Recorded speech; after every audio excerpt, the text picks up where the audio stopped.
Okay. Thank you. Y'all ready? Yes. Okay. I'm gonna call the select board meeting to order for Monday, February 9th at 6:07. It's like. Hopefully people will be here soon. Review agenda for additions, removal, or adjustments of any items. Anything? Nothing for you, Greg, either? You're good? Okay. Public forum. This is an opportunity for somebody, if they have something they'd like to talk to, less than 5 minutes, that isn't on the agenda. No, it's gonna hang. Okay. Wait, hang on. Oh, wait, you just say. Oh, sorry, that's the cursor. Oh, Alright. technically a hand, yes. Okay. We're gonna open the annual police district meeting, public informational meeting. Yeah. I'll, I was gonna say, who's up for that? I'm gonna put that it on. would be the chief of police, Bruce Mason. I knew he was coming up. I just wasn't sure if he was starting it. Bruce, do you want me to put up the budget onto the screen? Would that be useful? Sure. Okay. I'm hoping everybody had a chance to review it. There's not any significant jump in any line items. The increases are all due to cost of living increases or negotiated salaries. So there aren't any surprises. Yeah, it's a overall 1.88% increase. Which is pretty darn good. That's unacceptable. We can increase it more. I'm not service that we get from the police department. Anybody have any questions for Bruce? You don't have any questions. I have a couple of comments, if that's all right. I'm usually very quiet and I don't say much. And I feel that because of that, I don't advocate for the police department as much as I should. And that's not fair to the officers that are working there. So I'm a little bit older than the other ones, the other officers. I was gonna say, wait a minute. And probably most people here. So when I was, getting into law enforcement, it was one of those things where you just did your job. And people saw what you did and things, happened or were taken care of. But I realized that we need to advocate more. Because I don't think people understand what we do as a police department. I don't know when each of you, the last time you were in the police department to see what has been going on, how things have been going. I will say that, not perfect, but we learn from our experiences and we continually review how we do things. And if there's ways to improve, that's what we're doing. One of the things that I would like to do tonight is get a commitment from the board that we're going to address this. I don't want to say issue, this, the future of the police department. What are we going to look like? And so I would like to work with the town administrator and anybody else that wants to be part of this group. But we need to start now. We have a year to figure this out. I thought that's what we were doing this past year. Unfortunately, it didn't happen. I think that's something that we need to do to reach as many people as possible. I want to talk to as many members of the public, whether it's as a group or individuals, if they want to just stop in. However they want to do it, but we need to do this. We need to know what our future is, not just for the community, but for the officers that are working for the police department. So if that's something that town administrator and I can start, and we can meet at least monthly and figure out how we're setting up these informational meetings or how we're going to do that. But can I get a commitment from this board that we're going to do this? We've had this discussion already. And we've About doing committed. just that. And we've committed, yeah. So I haven't been part of some of this discussion. No. And that's, and again, maybe that's because I don't advocate enough, but I just, I make assumptions sometimes. And that's probably not a good thing to do. So the police department, as it exists right now, we have 3 full-time police officers. Covering 24/7. 3. We have a community resource specialist that's been great asset. That has been helping us. Our calls for service with people in crisis have gone down. Because of the follow-up that she does, that's, great. that she assists us with. We have 3 on the, That's proactive too, right? very proactive, yes. That was further down my list, sorry, but that's okay. Like I said. You'll repeat that. I don't advocate enough and I need to be more vocal. We have listed 3 part-time police officers. 2 of those individuals work for other agencies. They just cannot give us any help. The other agencies are like ours, even though they're bigger. They are in the same boat when it comes to staffing. And frankly, we can't pay what they're going to get paid working overtime. So if you're going to put in hours, their overtime hours go towards their retirement. This part-time stuff does not, and they make more money. Of the 3, the 2 work at the other agencies, one of them is looking at moving to another state. So we have 1 full-time officer, or excuse me, 1 part-time officer that works full-time as a teacher at the school. He's also in the National Guard, but he's a little more consistent. He gives us probably a shift every other month. And then if somebody's on vacation and we need help covering it, he does his best to do that. We have an ongoing ad at the Police Academy's website that we're always hiring. We have gotten some phone calls, we have some interest, but when they find out the rate of pay, we lose them. It's just reality.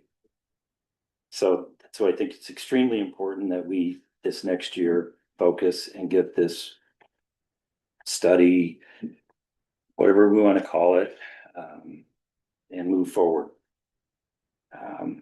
So Sergeant Graham is an instructor at the academy, and we've sent him to other courses that he can teach us, so we can break down and do like an hour here or there rather than a full 8-hour day or something like that.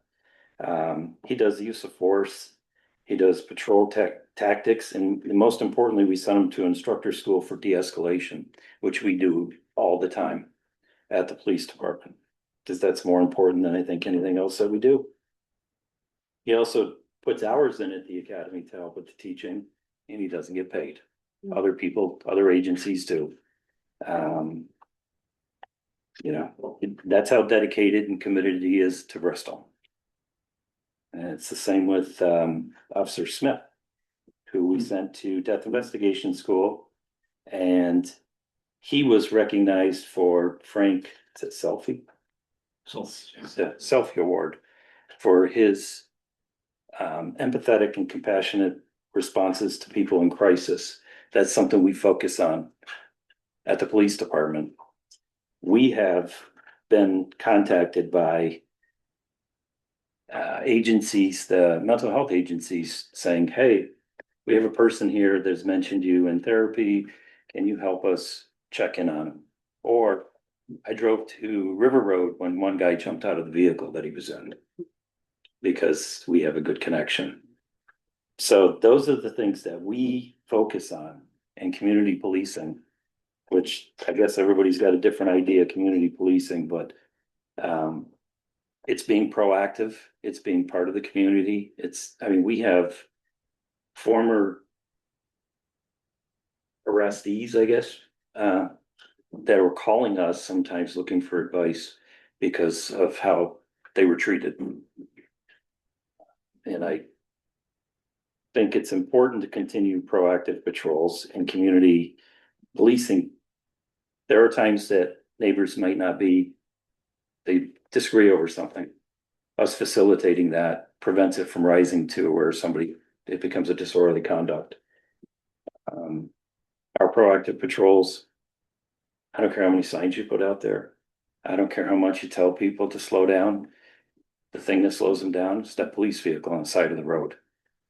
But when you're limited, we can only be out there so often. So. Anyway, that's probably more than I've said all year. You're on a roll, Pete. And I probably had a couple more notes, but as I get older, I forget things, or when I look at the notes, Have this. when it goes from the brain to the mouth, I kind of lose track sometimes. Or my brain is thinking too many things at once and I just kind of get lost. But, Would be safe to say, Chief, that a lot of your successful outcomes are not traditionally measured or captured. Like yeah, by Because what you're ticket talking or about is a lot arrest, of- no. proactive success, or like a lot of success. There's no way to track what we prevented. All we can tell you is that there's less calls for service with people in crisis. So that has something to do with what we're doing. Right. And we're getting less complaints about some of the speeds on the roads we focus on. Unfortunately, we can't focus on all of them. And everybody has speeding issues. So. But Yeah. Being singled out. Yeah. You guys. Oh, yeah. You'll Anyway, doesn't have a whole lot to do with the budget, but I really Sure it does. It does. am Yeah, it does. interested in Sure. answering questions for anybody that has questions. They can, I do foot patrol in the morning. Even today I was out there, just so if somebody sees me, they can stop and ask questions. We want to be approachable.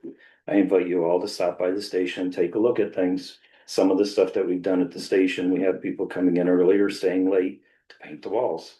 I mean, the buildings needs a little renovation type stuff. You know, it's standard maintenance on and we're doing as much as we can. So we don't have to have the taxpayers pay for it. So. Yeah, and it's an asset. It's also a detriment because we're not paying for it, we don't know about it. Right. And And some of the stuff that I'm realizing now, when we put in extra hours, even on patrol, and we don't get paid for it. I didn't get in this line of work to ignore things, so sometimes I put in extra hours. That's not a fair representation of what it costs. That's right. If somebody else didn't put in the time that we do. So anyway. I would like to see this department succeed, and we have a good core group of police officers. But we need some investment, we need some support, and we need to grow, or. let we us need know. direction. Yeah, direction, that would be great. I think that's the key. We need to figure out what we want our police force And it's to be. right, and it's not what we want, it's what the public wants. Right. I mean, we represent. When I the say public. we, Yeah, yeah. I mean public. Yeah. We as And I a wasn't community. implying that you didn't, sometimes I forget and I say things, and I work for the public. The people that are out there, they're the ones who direct. You have some input, but they have more input, Mhm. so, anyway. Does anybody have any questions about the budget, or any other questions? Doesn't look like anyone online's raising their hand. No, I think we've spoken about this in the past and recently in terms of the support from the board. You know, I think we spoke about it in the last meeting in terms of the working towards sort of putting the question on the ballot. And as we went through this year, it sort of became much more nuanced than what we thought it would be. We also have a new town administrator, so you have a different perspective, a different set of eyes on the question, not just us who have been here for a long time, trying to work through this. So I think we definitely have a much better chance of working through this and getting to a much better solution to this question. You know, and as we discussed, it's sort of not just saying, oh, should we go townwide? It's much more complicated than that, because it started as a district.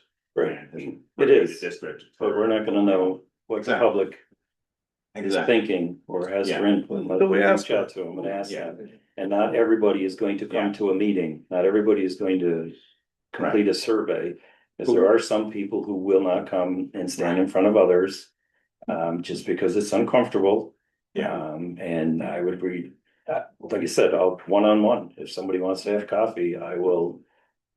But Drinking cabinet. we as a group have to have an idea of where we're headed so that we're all given the same information. Right. You know, and like I told you, I can make all kinds of excuses, but why we didn't get it done, but we didn't. I told you that. Right, And- but and I'm not. I looking know, I for know you're not, excuses I or know you're blame not, or any of but that. I'm I just just saying. wanted somebody to say, we're gonna do this, and if I'm working with the town administrator, then we sit down. This is the outline, this is the plan, and we're going to do this. Right, and it's not that we didn't work on it, but what we realized is the information that we could collect didn't help us in any way. It was like the rate of calls and, you know, how much the state police was doing versus you. None of that information helps the voters understand like what they're getting. And so we came to the realization that like we could try to rush this and just throw out the information we have and make people vote. But like, would they know what they were voting for?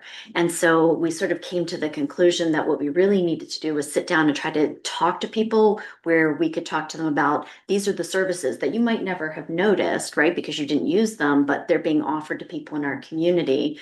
How valuable do you think these services are? Like, would you be willing to pay to keep them?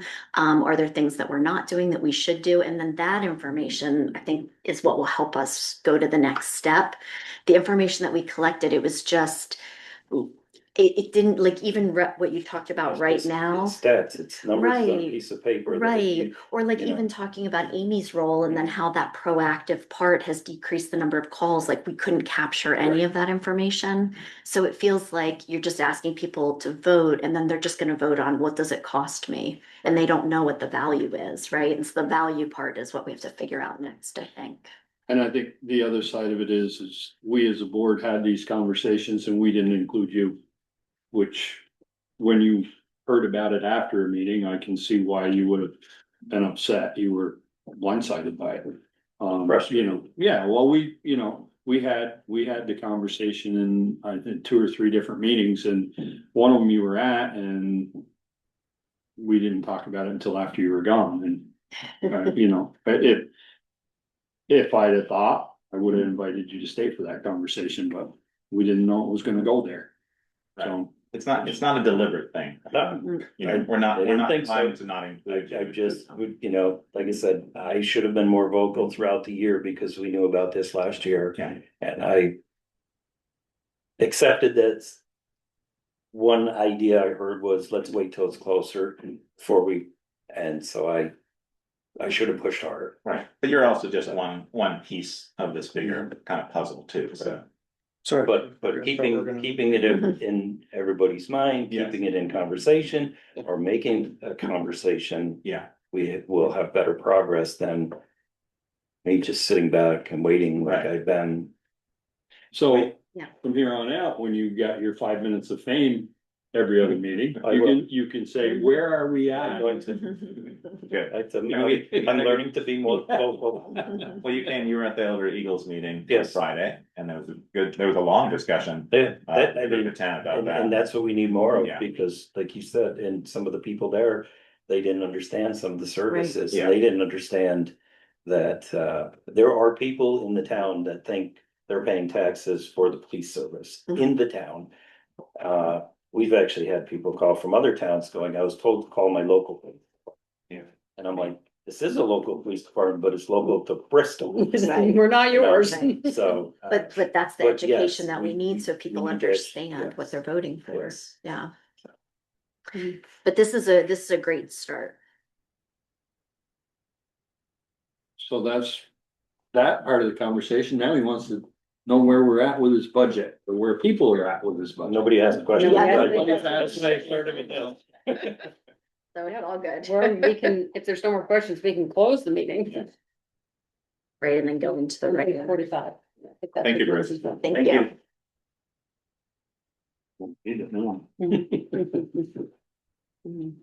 You taking over? You want- Go ahead, and you get to close the meeting and start from there. Ready? Can you slide me a pen?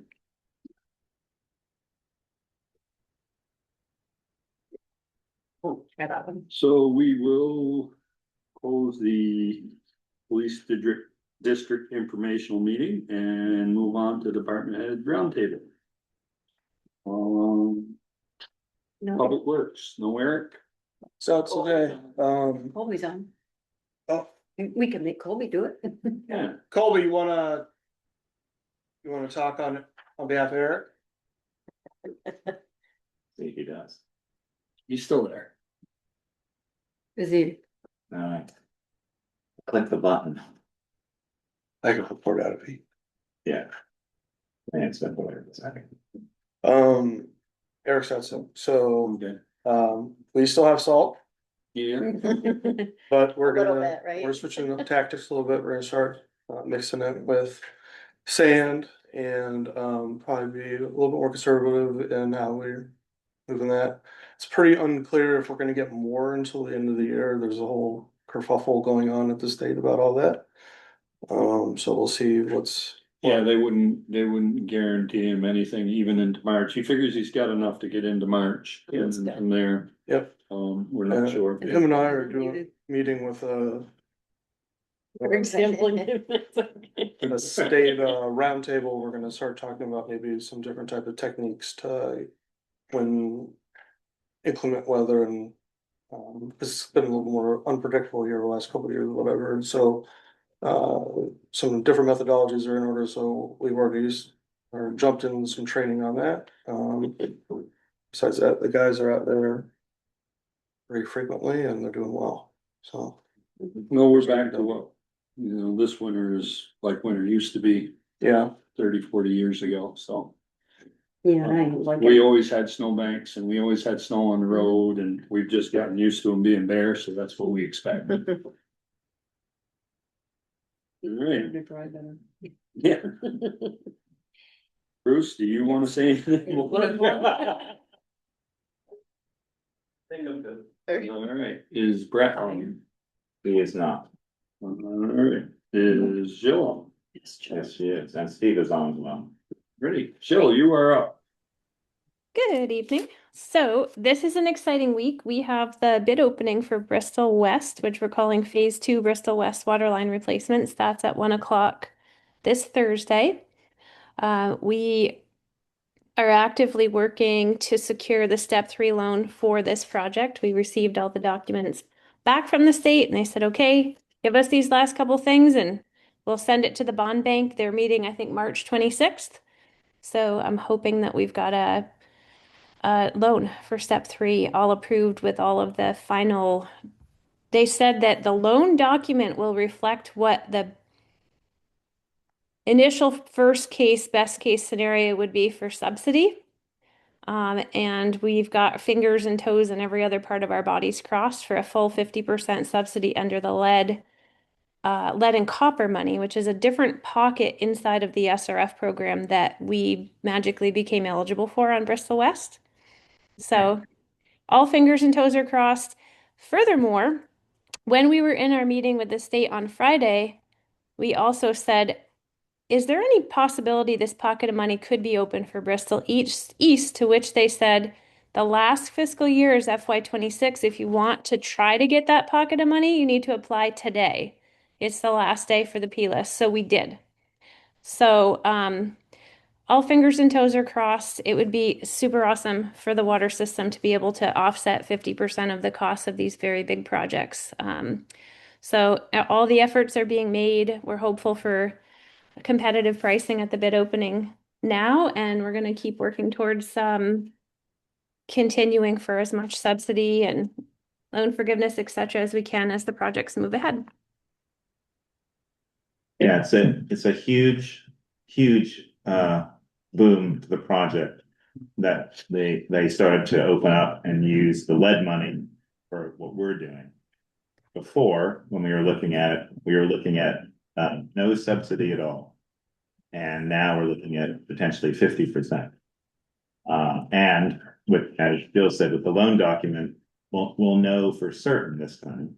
Unlike Pine Street, where we were going through it and it was complicated and there was lots of things in play, but we'll have a document that will lock in what our subsidy is going to be. Before after much clarification. yes. Yeah. Yeah. Double quadruple checked and asked these questions. And again, with the east, being able to apply, it doesn't lock us into anything, but it allows us to be able to go after that money and hopefully again get the subsidy. So it's a huge boost for the project. Steve said something about there may be a holdup with the state reviewing the plans. Do we know any more about that? He was gonna try to push them along because he said at the rate they were going, it might be July before we were able to start. Steve should be able to unmute. Yep. Hey, I've had some great conversations with Cindy, and I think we've got that resolved. So she's been, in fact, she sent me an email approving something Saturday, which totally amazed me.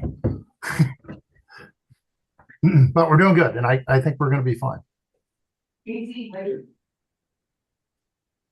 What's that? Awesome. Yeah. So it's great. We're in a great position. We've been having good conversations, so we're all darn happy. Yeah. It feels different this time. It feels like the program leaders have been doing this longer and they definitely understand the program better and are communicating better. And we could ask the question of, why did this happen in the past and how do we prevent it? And they could actually answer, it's because you didn't have your loan document.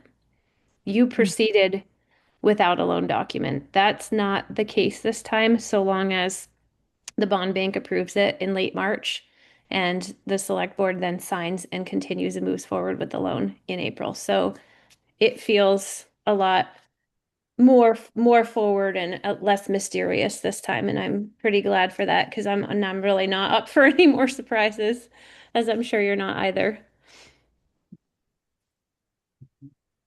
Other questions for Jill? Day-to-day stuff's all good? Yep, we touched up on hydrants again today after more snow and more banks pushing up and burying. We're doing a watch on Liberty. We've got there's a little bit of a kind of like a pavement dropping. It's not near the main and it's not near the service lines, but if perchance it's pushing its way over, and creating that, we'll know when the frost melts. Right now, water production numbers are better than last year. I just kind of ran through, the year to date, and the 12-month running total, and our production numbers are down. Like it's 1%, but I'm happy with 1% versus up 2 or 3 or 4%. So we're 73% is what we're producing of our permitted volume, and we're pumping like 50 minutes less on any given week, which is good, and we're producing like it's 1%. It's something like 123,000 gallons less on 1 month and like 900,000 less over the last 3 months. So it's a gain in the right direction. And I look forward to continuing to run. I sent Greg some mission reports showing him like we can see runtime data in chart view. We can see it in data view. And I want to pull those tables pretty much every time we loop a new line in this construction project, and it's been online for a couple weeks, I want to kind of pull the charts and say, all right, are we saving any money yet? Because we can see it. We can see it in the runtime and in the production numbers. That's great. Yeah, so small gains, but we'll take them. Yeah, I looked at Liberty Street on Saturday, I think either Saturday or Sunday, and it's a long ways from where the water main is. Yeah. Definitely on there. Yeah, so basically the 3 things that let us confirm a leak are we'll hear it and I can't hear it yet. We'll generally be able to see it surfacing and take a water sample and get a chlorine residual, and we'll see the volume increase in production. I don't have any of the 3, but I have the weary spot that's starting to sink, and it's like, what else would cause that to sink? So we're still watching. I think I was told there's like 3 feet of frost this year, which is normal for Vermont, but more frost than we've had for many years. So it's definitely under a sheet of ice right now, and it could just be surfacing itself oddly. Good. Alrighty, thank you. Thanks, Jill. Thanks. Consent agenda, approval of annual certificate of highway miles, approval of past meeting minutes, 1/26/26, authorized warrants. And any liquor or tobacco, any liquor or tobacco? Yes, Bobcat, their first and third liquor class license, and Bristol Beverage is second class and tobacco licenses. And the one is $83,343.24. Make a motion to approve the consent agenda. 1 second. I think I beat you. Right, You may.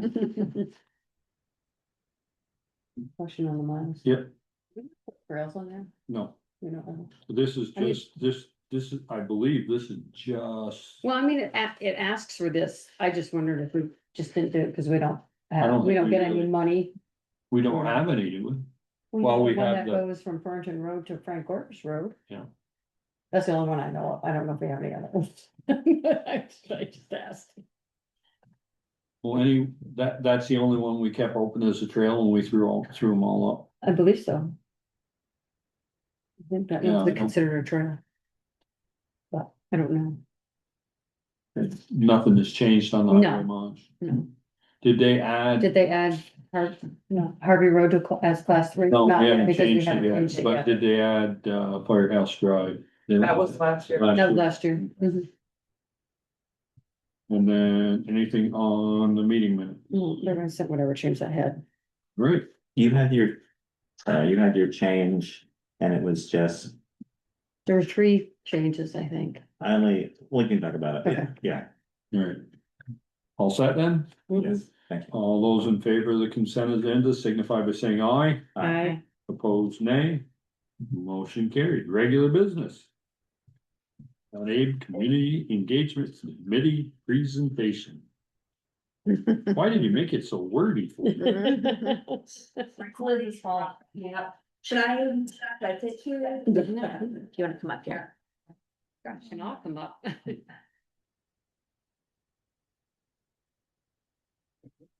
How much time do I have? I wanna make sure I'm mindful of your. I have, about 22 minutes. Wonderful. We got it done in Moncton in about 15, so Ah, let me see if I She can. won't figure give you it out. extra credit. Just extra questions. So, Ian, is it okay if I say next slide when it's time to go to the next slide? absolutely. Okay, I'm thank you. very nuanced, I'm doing it. Appreciate you. So my name is Meredith and behind me I have Liz, who is also from Bristol, and Barb, who is from Moncton. And we wanted to present to you all on some of the work that MAUSD is doing for future planning for our district. Next slide, please. Oh, I know. I I say wasn't that, ready. I say that and I've already missed it. There we go. So, I'm not gonna read through every single word on this slide, but you should all have a copy in your emails. As you know, there have been persistent challenges to the MAUSD budget over the past several years. What you can see is that in the past 6 years, we've actually gone down 43 positions, mostly through attrition. And we have a 1.51% average annual budget increase. So we've been very fiscally responsible with our budget over the past couple of years. And with that, as I'm sure you all remember, the budget did fail twice in 2024. We're facing pretty significant challenges to our budget this year and in years to come. So what's the definition of insanity? Doing the same thing over and over and hoping for the same result. So these are just some things that our board is thinking about as ways that we can continue to educate students to the best of our ability with the best educational outcomes at a cost that our taxpayers can afford. Next slide, please. Can I ask a question? Yes, The ma'am. 43 positions where you're talking about staff attrition, Attrition. were those all teacher positions or were they teacher administration positions? A combination. It was across the board. Okay. Thank you. Great to have technical support. Oh, seriously.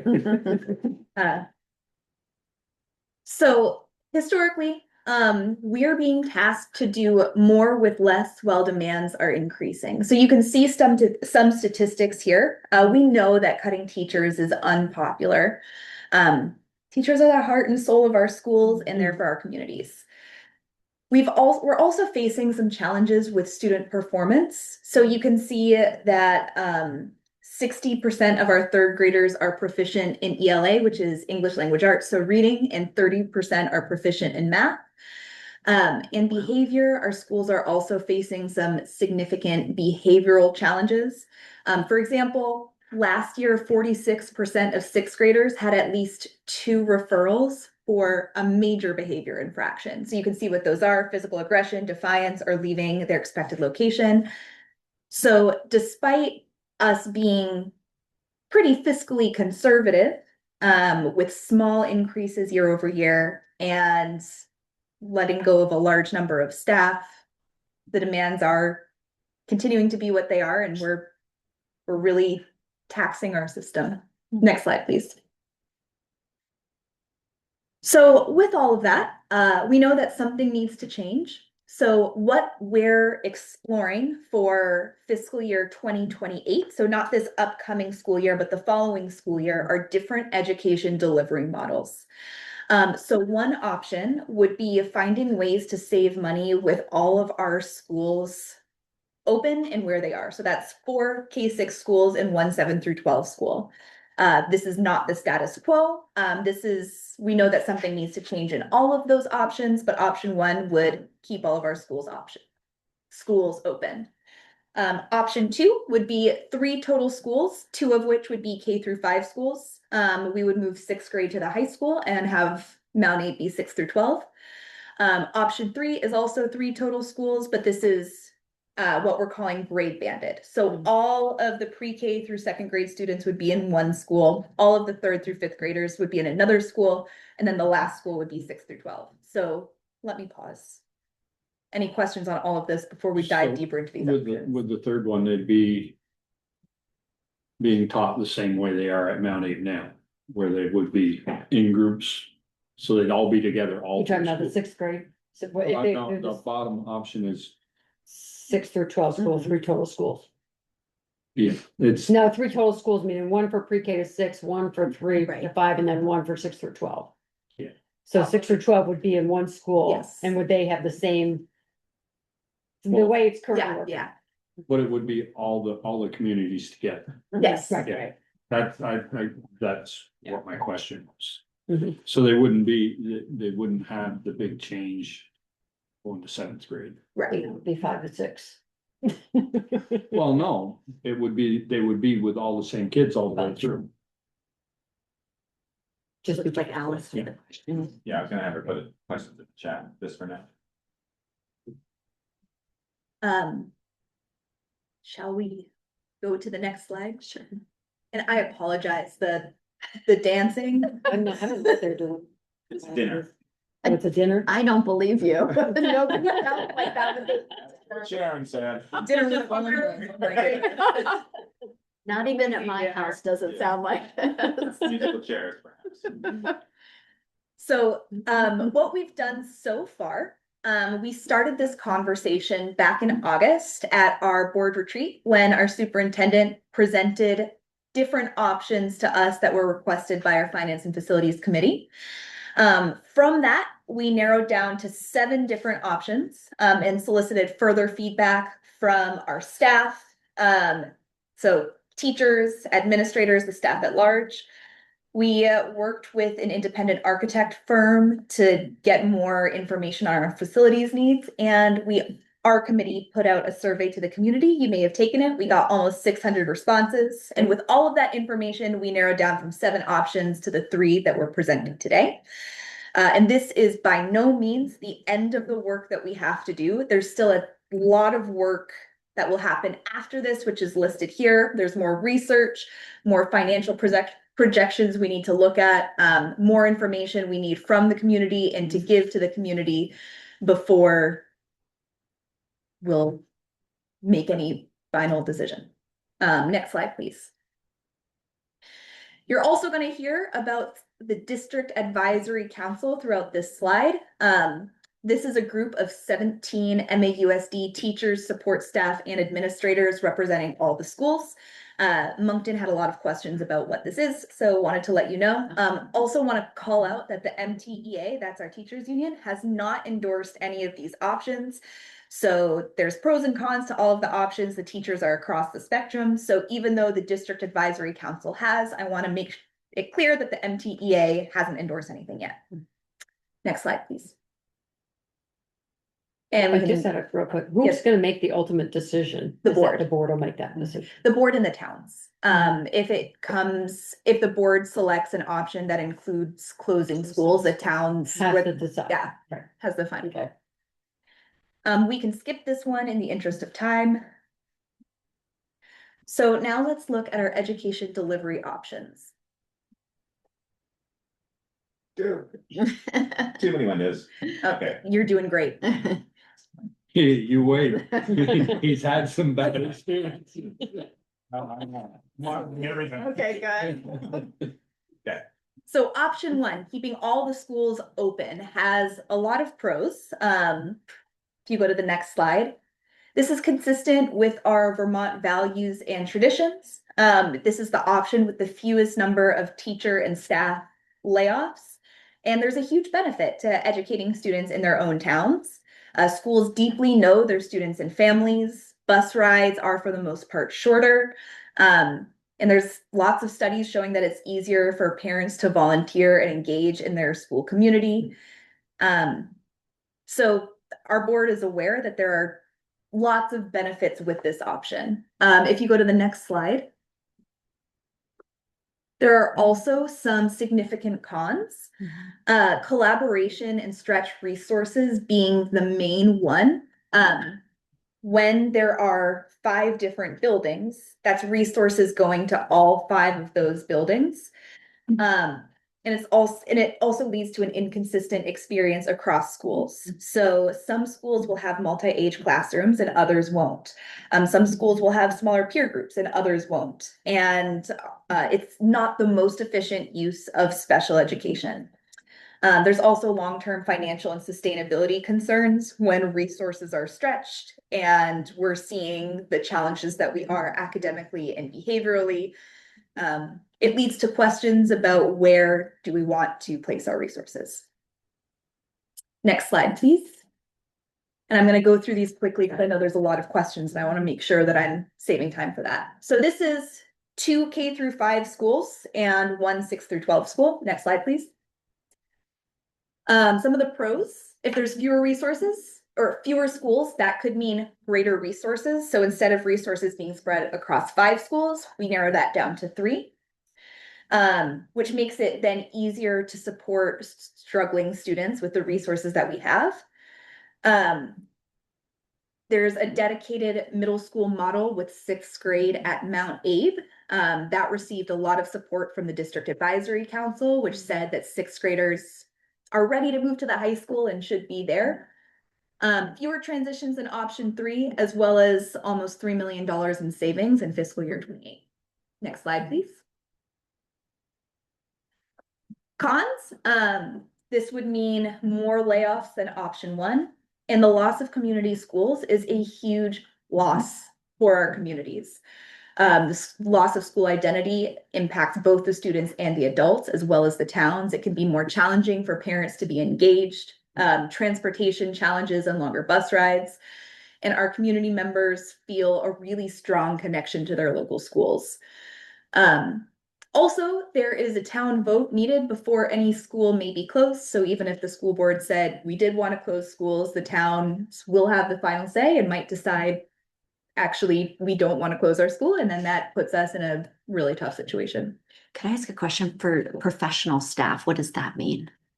Liz, what does that mean? Yep, so that is anyone who's under the teacher contract. So that is our teachers, our special educators, our Okay, so that means teachers? yeah, Okay. and like nurses and other, there's other. Like speech and language pathologists. Yes. Okay. Okay. Next slide, please. And finally, option 3, which is very similar to option 2, except Peaker, right? Can I call you Peter? Yeah. Okay. Because if you call me anything else, I'm not gonna answer. As- You can call, wow. That's- Yeah, that's, I was just gonna say that, I've been called a lot of things, so. So Mr. Heffernan. No. Yeah. Yeah. As Peter said, Mhm. this would keep all the students together in the same building from all towns. So 3 different buildings, but separated out by grade. Next slide, please. Our district advisory council has endorsed this option as the best option for students for several reasons that you can read here. When all students from the same grade are in the same building, that allows for deeper expertise in developmental and academic areas. So as any of you have had kids or been around kids know, the differences, the things that an 8-year-old needs are very different from what a 5-year-old needs, which is very different from what a 15-year-old needs. This is also the most efficient use of special education and intervention staff. I'm a former special ed teacher. I was in a situation where I was teaching K through 8, and I was in a situation where I was teaching just 6th grade. Being able to specialize on one grade level made my job so much easier. A more equitable workload, as well as potential reduced workload for teachers and support staff, and potential cost savings as much as 2.8 million in FY28. And next slide, looking at the cons, please. This would be the most staff and teacher layoffs, the loss of community schools that we discussed previously. Grade banding is hard to undo, so if 20 years from now we decided we didn't want this model, it would be hard to go back to a different model. 2 transitions may be harder for parents. So if a parent had a 2nd grader and a 4th grader and wanted to take everybody to the dentist, that can sometimes be more challenging, as well as a loss of connection between older and younger students. So that was my marathon into a sprint timeline. I'm sure there's lots of questions. So let's hear them. We had a few from Alice. She might be stepping off, but we'll have them recorded so we can share the video with her. I'll read them out. Please do. So her first one, this was at the very first beginning of the slides. It seems like the issues are more academic and behavioral based on this presentation, but it sounds like the solutions are more based on saving money. Am I missing something? That's a really good question. The way that I see the problem is that our resources are spread so thin. Our needs are continuing to rise, and our taxpayers have said that double-digit tax increases year over year is not sustainable for our community. So the issue is that we're being asked to do more with less, and the potential solutions are looking at ways to either consolidate our resources or be more creative in how we're spending our money. Was that a bunch of word salad, or did that make any sense? No, the costs of educating children are increasing at the same time that the population is declining. Thank you. So you don't want to put your money into running empty buildings. You want to put your money into the kids. If you ever want to take mine. That was so well said. Good.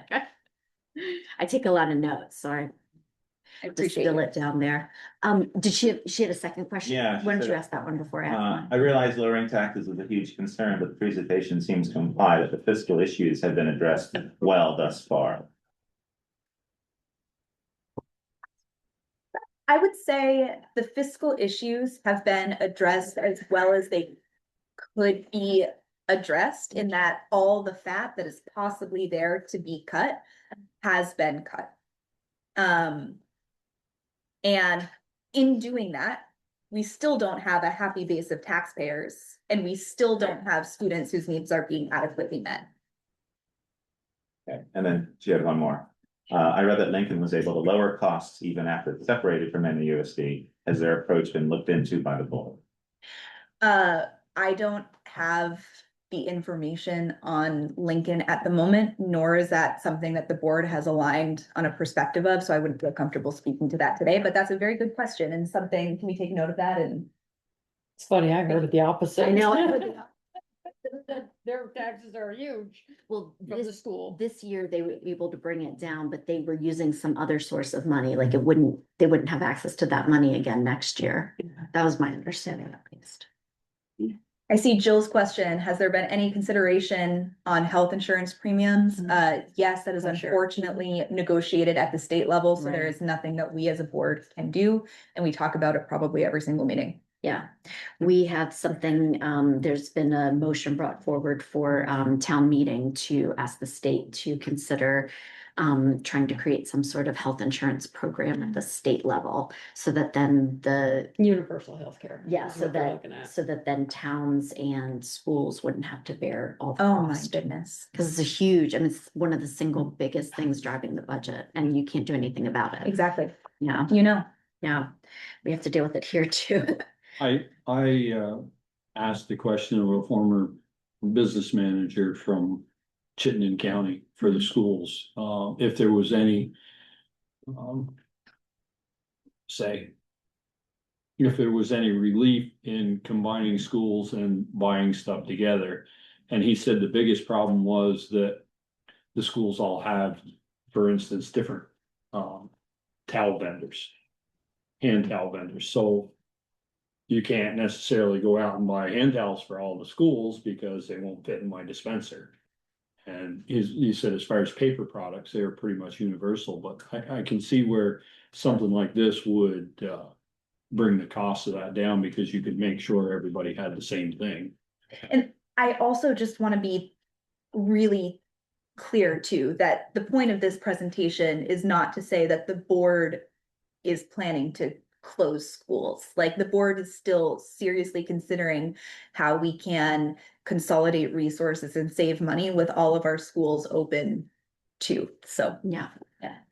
So the question that I had was just, I mean, when I think, I work at Middlebury College, and the second largest budget item we have is maintaining the buildings, right? The heating, the cooling, janitorial staff, like all that stuff. It's just really, really expensive to run these buildings. And the repairs are so costly, a leak in the ceiling or something like that. And that then diverts your whole budget. And so I can understand that closing some of these schools or transitioning them to other usage, that would automatically save money.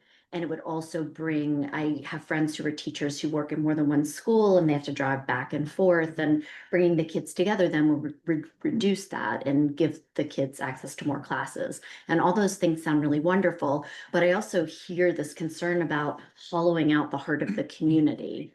And I mean, I think that that is a really valid concern, and it's hard to think about like how you deal with that, right?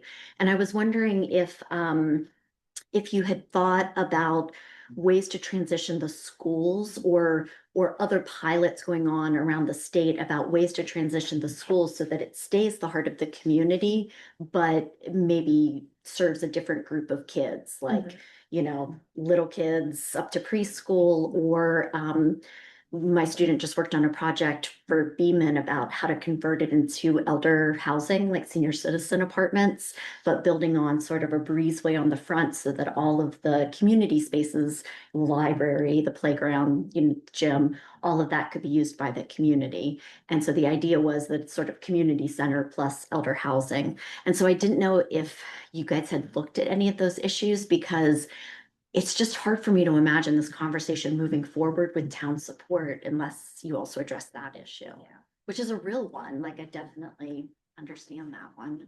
it definitely is. And a couple of years ago, there were some proposals like that that were put forth by our superintendent. Oh, right. I remember. I think before our board looks at repurposing any school buildings, I think we would want to decide if we were gonna move forward with an option that would close schools first. But I know independently, the town of New Haven, as an example, is doing a lot of work to see what it would look like if Beeman wasn't. And Wasn't Beeman, Yeah, right? wasn't Beeman, exactly, Ripton and also. Ripton. I guess the only reason that I'm saying this is that I feel like sometimes people can only imagine what's right in front of them. Yeah. So it's either closed or open. And if there were other ways of imagining the space, I think it could be really interesting. Look at the third option. or Right, fourth like, option. like I moved here from Colorado, and we had to, in rural areas, we had to close a lot of schools too. There was this big consolidation movement, and it was really hard, but then some of them we converted into like community centers using the gym facilities and the pool and things like that. And they're like so loved right now. You know, the community loves them. So I think that like, if people could see, instead of just closed or open, I think if people could also see like what else could be here that would serve community needs and keep it as the heart of the community, maybe even after school programs, right? So kids would still be there. So I don't know, just think a that's suggestion, like when I talk to people, this whole like closed, not closed, it's like, you can understand why people will say, I don't care what it costs, I want to keep it open. But if that's not sustainable, then maybe presenting something else that gets people excited would be good. I think that's Are- such a good idea. Are we married to keeping our 5 towns together?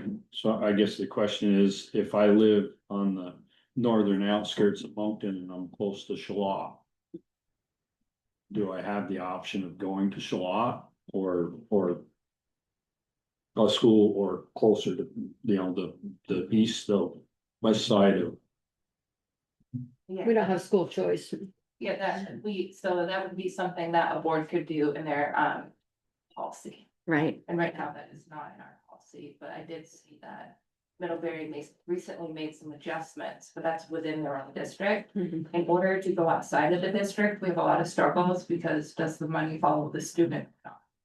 And that causes some challenges between our boards when we're talking about exchanging students. So parts of Starksboro that are right there next to CVU. Yeah. I mean, things to think about for sure.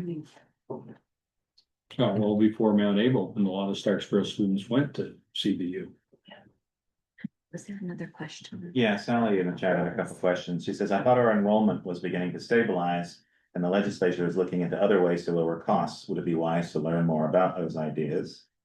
And then she says, Starksboro overwhelmingly prefers to keep their school. It is the heart of their community. It seems like it could hurt the town to close that school. Are you willing to look into that situation more closely and find other ways to keep the school? Unfortunately, every town's gonna feel that way. Yeah, I mean, it's not exactly. Starksboro, it's not just Starksboro. New Haven feels that, I'm sure feels that way. You know, Bristol would feel that way, Right. so. And it's, Lincoln Moncton would feel that way. obviously felt Felt that. that way. and it's not irrational. Like, No. they're not wrong to think that, you know? One question on that is, I mean, we've had some schools close. I mean, like Addison is a great example. They closed their school. What was the true impact? Because this is the fear of closing a school is the unknown. And we've had schools throughout this state close and going out, doing community research with those folks. Not the school board necessarily, but going out on the street and saying, hey, how did this impact your community? Because then when the question is asked, you actually have a real answer. So that'd be my only suggestion. And people are very emotional. People, especially who have kids in the school, are more emotional about it staying open than those who either don't have kids in the school or who kids have already been through, you know, and most kids are resilient if you Addison to Virgins or whatever. Yeah, it's not gonna be a big deal to them. I mean, there's certainly gonna be some where it's gonna And affect. I would say it was exciting because when we did the merger study committee with Virgins, there was this kind of group thing where there were parents, and I wasn't on that committee, but I sat as a note taker. And there were parents from Virgins that were from the Addison school and we asked questions, how did that go for you? What was it like afterwards? And the response said, this is very small. It's just a couple people. But that their sense of community changed, right? So they no longer thought of that as they grew to include all of the folks that went to that school. So it shifted afterwards.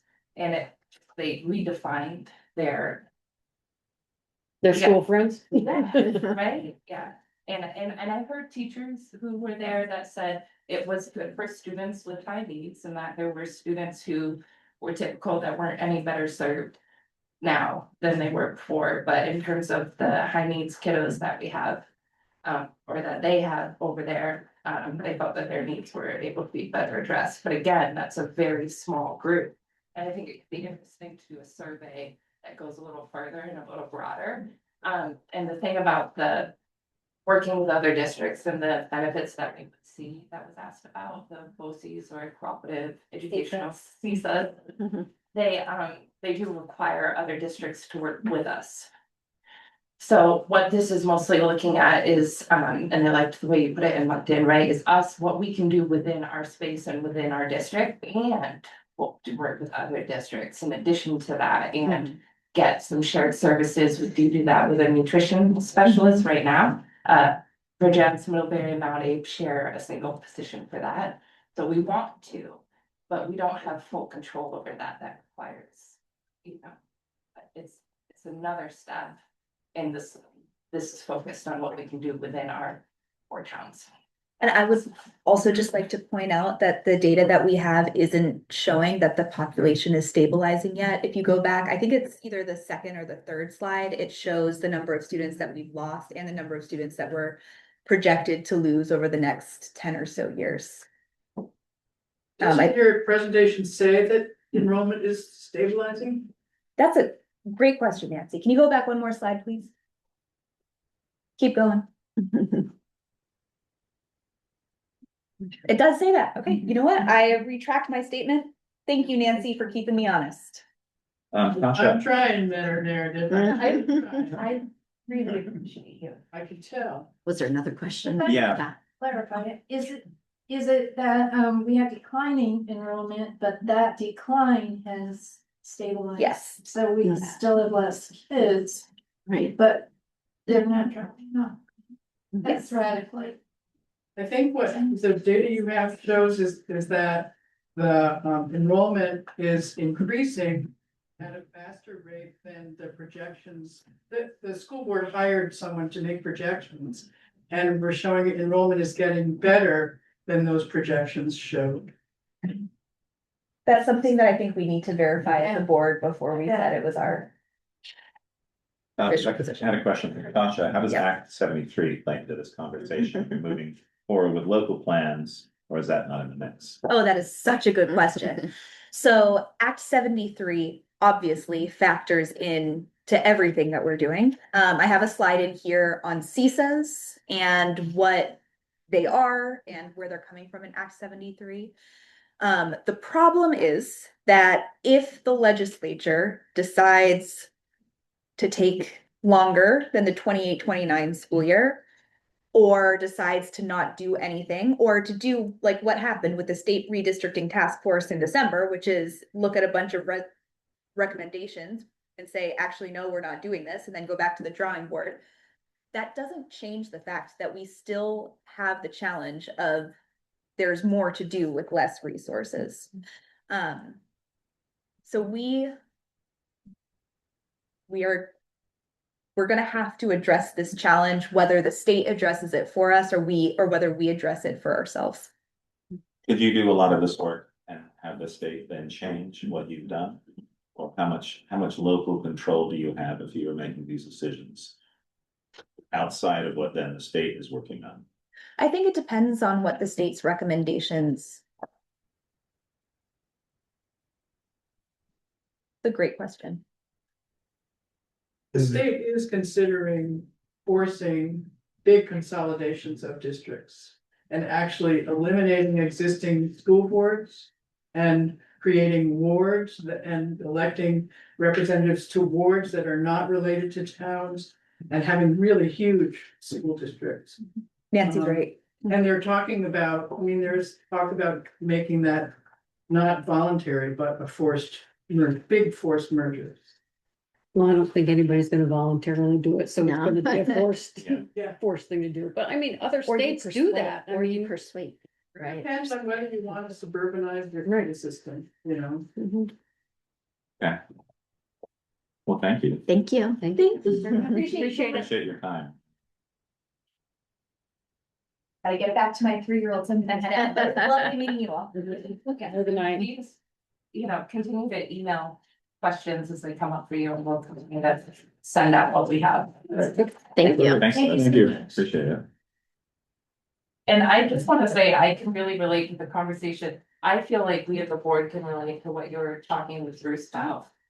That whole conversation and the way it went about community engagement, resources, what are we doing, what are we not doing? And it really, I felt connected to that we have those same challenges in front of us. Right.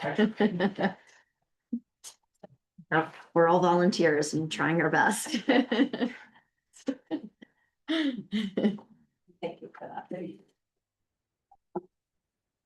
Why is my head so big and why am I right in the middle? It's because you have a PhD. Oh, you didn't mean that. Oh, sorry. I'm gonna tell Margaret you said You that. already know this.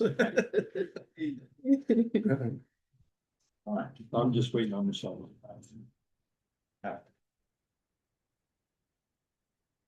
Not that they can't start with that, but yeah. You know she read everything already, so.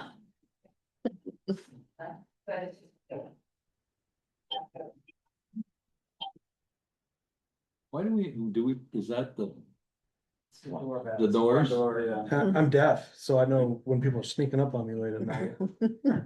What is that, the swing, the? No, it's actually the front door. Oh, okay. Part of it is when I sit in my office, Sharon is out there by herself, I can't hear the door open, and I don't know that she needs help, other than I get the text, help. This was fun work. Go ahead. You're saying I want to sneak in, I gotta come in this door? Didn't I take your keys away? Do you want my notebook? You can make a note to yourself. We all work for Sharon. Yeah. Okay, so we're. Okay. How are we doing on time? You guys are up next, so I'm just Yeah, waiting. you're not doing. Michelle to get back. Although I'm okay till about 8:30.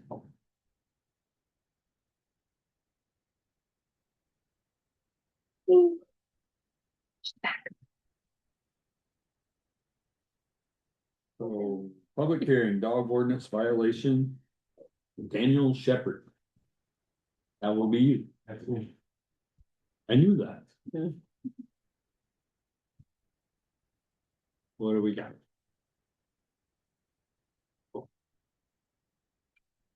Hi, welcome in. I got a report on January 29th from your neighbor, that an animal that you owned had gotten out. This would make it the third time at this point over the last several years. And from the report I received, sounds like your animal bit your neighbor's dog. We brought you in tonight so you could speak on your behalf and tell us maybe your side of the story. But at this point, too, since there's an incident, like the select board tonight will have to make a decision about enforcement at this point, because it seems like we have an ongoing problem and you seem like a reasonable gentleman. I'm wondering why the requirements placed by the select board in the past have not been adhered to. And so we want to give you an opportunity to speak and tell your side of the story, and we'll go from there. So he broke free of his leash. He was hooked. I went in, I hooked him outside. He broke free of his leash. I looked out the window and he was standing in the backyard. I ran out and found out that he had ran over there. What type of dog do you have, sir? What type of dog do you have? Not that it, I mean, overly matters, but I was just, so we know what type of animal we're It's doing. a king torso or Italian Mastiff. It was a large animal. He's a big dog. How much does he weigh? About 125 pounds or something? I'd say 100 pounds. So what we've done is all of the leashes, so we have them hooked on the tree and then to the front door.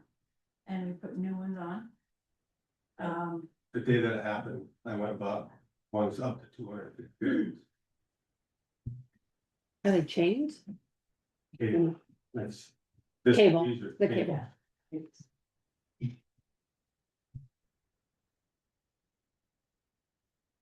And has anything happened since the incident? That's been, okay.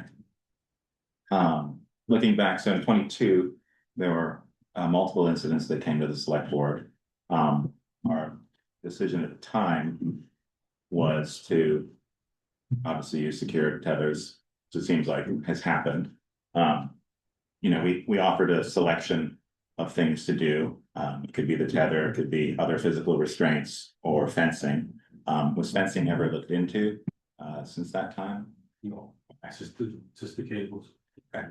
And I do apologize, we were supposed to be at the hearing last time, I don't know if anybody was really aware, but we received we received something, I received something on Friday in the mail saying that I had a certified letter. And, but I wasn't there, and it gave me a card to sign and say the best time to, I put it back in the mailbox, thing up, didn't get anything on Monday, nothing. And then the police showed up after the hearing that night, that's why we weren't there, told us what happened. And I went to the post office the next day to find out what was going on. They still had the letter, they said it was my responsibility to pick it up. So we did not come, I think I came here, but I went to the police station to let them know that I did not come to. I was trying, we would have adhered to the request if we had just. Yeah, good. Well, I appreciate you telling us that. Yeah. And were you able to see, like, when you were able to catch your dog, could you see what had happened? Like, did the collar come off or it actually snapped the? Pulled it out, he pulled it out of the decking. Okay, and so now you have it tied, you said, around a tree and, We have one around the tree. uh-huh, And you had a small cable, Smaller. like an eye hook. Now I put mhm. 3 inch. And but it's tied onto something that he can't pull it out Now of. it's 3 inches, whatever 3 inches is, Mhm. into a large board. Mhm. So no, he will not be able to get out. And we have actually, so the last one, apparently if it's been there for a while, it rusts. Mhm. And we weren't paying attention to that because we didn't think it would break. Mhm. So now it's a thicker one, everything is like much larger and more capable of handling his weight. Unfortunately, I don't think that's gonna suffice, and I think that would require some of us out here to go out there and inspect that to ensure, because we're talking about a public safety issue, man. And the select board is gonna vote on, what they ultimately decide, but given the amount of times that we've done this, I mean, if you put yourself in your neighbor's shoes, and so the large dog you're talking about, I mean, what would be fair if you put yourself in your neighbor's shoes? I mean, we fixed the lead, doesn't really, Well, the next Satisfied. option is we could put the fencing. and So- what would be a realistic timeline in you being able to do that? Well, I don't know how we can do it now because the ground is frozen. Okay, So, we can figure it out and we can ask, I don't know, what kind of fencing company. But we could put up a fence with the wire mesh around it. okay. Yeah, but we will figure it out. And Well, if we have to, we will put a fence up. the way it'll work tonight is the select board will make a decision, or in the next 24 hours or so, make a decision. And based on that decision, or the town lawyer will draft an order from the select board. And in that order, it will determine what the dimensions of that fence will be, and it'll put a timeline in which it will be expected for you to have that installed. And unfortunately, failure to do that will, because of the amount of times we have done this, it has to stop now. How many times does it, because we only got the one. Well, Three. there's 3 incidences that I'm aware of, are there not? I know this would be the second one. I don't know what the third one. Okay, I don't know if that first one, they were Really ever count, communicated, okay. yeah. well, No, Ed's been here, you've been here once before, not for this time, but you were here once Once. prior. And you said there was an incident prior to that. That you didn't. That you didn't repeat. In 22, there were 3 reports that we received. And then this would be the 4th report we've received. Regardless. Right. But I mean, I, he's a big dog and rightfully so, Ed's scared of the dog and he, at this point, it bit his dog and not him. Yeah. And I'm not saying that the dog would bite a person, but he doesn't know that. I know, I understand. I did. In the letter. Stated that I didn't apologize. Just last time, but I did apologize to Ed in the yard. When we were. when I quoted, Yeah, Cause I would have never made a statement on something. I didn't say you. Oh. What I said in the email, it said. Oh, right, There was gotcha. a statement that said I didn't apologize, and I did. She didn't realize that when she wrote the letter, and actually. I mean, it was my wife who should have apologized to. She's the one who gave a bunch of crap. I read it to when she told you that your dog had been over and attacked our dog. And you said, no way, your dog is fenced in and can't get to it. No, and I did say that, because I didn't realize, I didn't see anybody else there, I said, and I didn't give her crap, I said, how can you get it, your dog is fenced in, and then she told me what happened, and I said, I didn't realize that, I'm sorry. At first, I didn't know, she was just hollering at me out the window, saying that your dog attacked my dog, and I said, how, your dog is. But she wasn't gonna. I didn't, Okay. no, I don't, I'm not saying that she would come out. It was just through the window. And I didn't realize that you had been out to walk your dog. I didn't see you. Okay, so you're amendable to putting a fence in because the alternate, you're amendable to putting a fence in because the alternative option is not one that I feel like we all want to go down. Correct? Yeah. Okay. So, go ahead, Bruce. Any idea of what? Chief behind it is, go ahead, Chief. I don't know if you've considered it as one of your options. Temporarily, you could require also when the dog is outside, if you're concerned about the chain. It's just cold. You can come and inspect, sorry. I mean, he's the dog, I mean, he's more than welcome to You speak. can come and inspect the ties that we have. I'm not opposed to the muzzle, but if you want to come, just to ensure that. I'm telling you, but they're 250 pounds. No, it's just letting the board know. Yeah. Some of their options. I think a muzzle, I think, because we have a timeline of defense could be difficult because of the weather, obviously. I think a muzzle would be a good thing to look at. You know, one thing is that we need to define if it's a vicious dog, and I think given the past violations that you've had and the reports, I would say that it is. Looking at our ordinance, a dog which causes reasonable fear of bodily injury by attacking or threatening to attack any domestic animal or any person. Seems to, your dog fits that, unfortunately, and so I think a muzzle in this situation would be a good thing to do. As well as the chain, and then obviously working towards the fencing. Would we have until spring for the fence? Because Yeah. Yeah, you're not gonna be able to put it in now.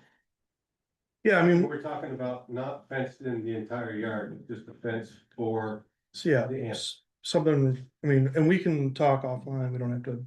Yeah. The thing is like, we wanna, you know. As much as we have to enforce this, we also wanna try to respect as much as we can your family household, regardless of what is occurred. So I mean, yes, we can work with you on that, we can work with you on a timeline, we just need to put these precautionary steps in the meantime, so we can define what that exactly looks like. So we can just, you know, you guys can all kind of go back to living a normal life as much as possible, and this will never happen again at that point, because we put those steps in, unless something else happens outside of that. And this allows, you know, everybody, it allows you to go outside and know you're going to be safe, which you absolutely should be able to do. But it also allows you to protect your dog, who I bet you really love, you know, so this is a good solution because it allows, you know, you to be safe, you to keep your dog safe, and I think it will work. I think this is, we're not setting precedent because we've done it before. We've had other dogs that we've required to be fenced, so. It's not like we're doing something, we're asking you to do something that is unreasonable or we haven't asked before. Oh, no, didn't take it that way. How often is the dog outside by itself, you know, if it's tied with a leash or a chain? Couple times a day. No, he needs to go to the bathroom. Yeah. Okay, and it goes up by itself, not with you? Well, I mean, you're outside with the dog while the No. dog's. not every time. Not every time. In the afternoon when I get home. He doesn't like the cold, so he doesn't stay out. It's cool, right? The rest of us. Yeah, but in the past, we've asked, depending on the dog, because every situation is different, that the owner be out with the animal and bring in the animal, or the animal is confined to inside, except for battle break, stuff like that. And just, you know, for safety's sake in terms of maintenance. So we might wanna think about that with this. I think combination of that, so someone knows where the animal is as well as a muzzle. You know, given the situation, given that we've had this multiple times, and especially since we know that it's gonna be a number of months before any kind of fencing could be put in, might be worth considering. So if we go out with him on a leash. Yeah. Does he need to be muzzled? Well, Because we're in Yeah, control of it? can you control him or will he run? Like my Oh, no. dog, when my dog decides to run, it doesn't matter how much I scream. Not if we're holding, If you're holding him. He's, no, we can have control of it. Cause cause his snout is small, and finding a muzzle, cause we've tried this I was gonna ask for that. that, it's very difficult, and we have not found one that actually fits him. if they have a cough. Potentially use it, that they have at the vet, it doesn't fit the greatest, but it would serve the purpose. Yeah, I know the one you mean. That one And it is- might be, if rather than the muzzle, just make sure they're out with the dog. You Right. know, yeah, you don't need the muzzle if they're out there with the dog. Yeah, I think that makes sense to me too. yeah, I mean. I would recommend doing as much as you can to make sure the dog doesn't get away from you. Yeah. Because the next stage, as Greg alluded to, is seizure of the dog. Yeah. And we prefer We not to don't- do that. We don't want to do that. But it's also something where we need to protect and, have everyone be safe. Right. No matter where you live in Bristol, so. Right. I think it's important to be aware of that. But that would be the next stage if the dog does get off leash again, even if it breaks, or even if you're out there and you lose control of it. Mhm. That's where it goes. Okay. So where we at? We're gonna require a fence come springtime. Yep. While Well, the the dog's time, out, while the dog's out. timeline and dimensions that Yeah. are agreeable to us. While the dog's out now, it has to be With somebody. with somebody. Yeah, Or if you, if it's by itself with a muzzle, if you're able to find a muzzle. but But yeah, given the weather, as you said, it's probably not gonna be for very long. so we got, Okay. So work on it and yeah. Yep. Send the details on. and I'll reach out to you and, when we have that drafted up and then, we can meet when it's convenient for y'all. I realize you probably work in Capitol or something like that, or so, but we can meet up and then we can go over the next steps from there and timelines and requirements and. Does that make sense to everyone or any questions? Okay. Okay. I appreciate you being open Yeah. to resolving this. Yeah. Yeah. Though, I mean, you guys have to live next to each other afterwards as well, right? Right. So thank you for doing the right thing and making it into.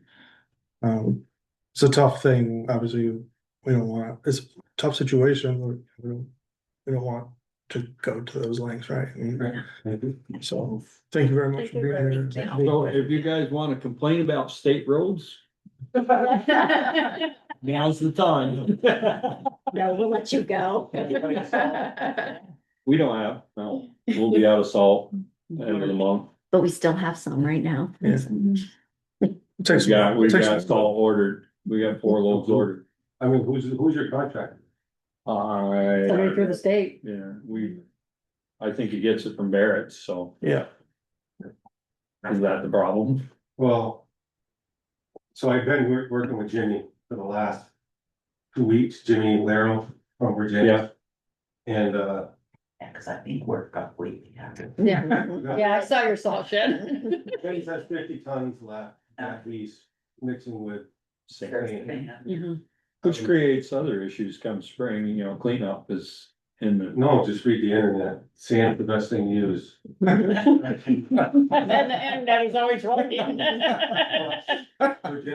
Virginia's issue is they signed a contract with Cargill. But Cargill did not bid on any state, they're not, they don't want to deal with us. Yeah. Okay, and that's the problem. Yeah. And there's other companies out there and towns have the availability to sign on with those at any point. Mind you, they still have to deal with Cargill to get a release, but There's none of the other salt contractors are accepting any New customers. new customers because they're strapped. Yeah. Okay. There was a salt party that was due to go away to Massachusetts, I believe, and when that weather came in North Carolina and down that way, it Went that way. went down. It's all about the mighty dollar. They don't have snow tires or snow shovels, tell them to just stay the hell home, they'll eventually melt. But yeah, salt was, usually this happens in March, Yeah. and we've been having trouble. We have to.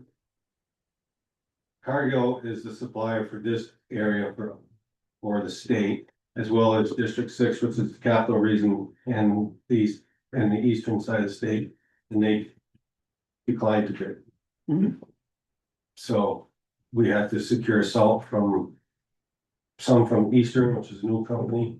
They're big, but trucking from Massachusetts. Did they decline because they wanted to control more of the money, or?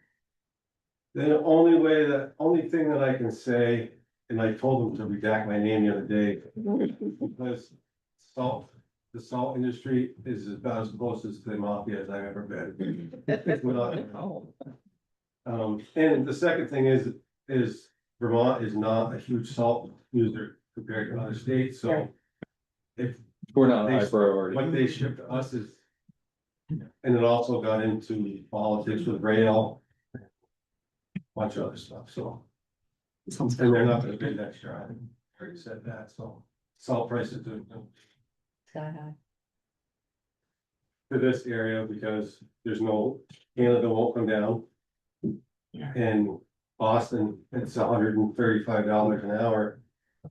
For Trucking. 6.5 hours, and I don't know what they charge for waiting at the port right. And they bring it to the border.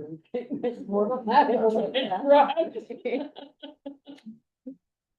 it up by train, they send it up by train, Comes by train. But yeah, from no, Boston. only certain ones come by Yeah. train. The only one that came in by train is Cargill. All the other ones truck it in because they're not, Appalachia is not that far away.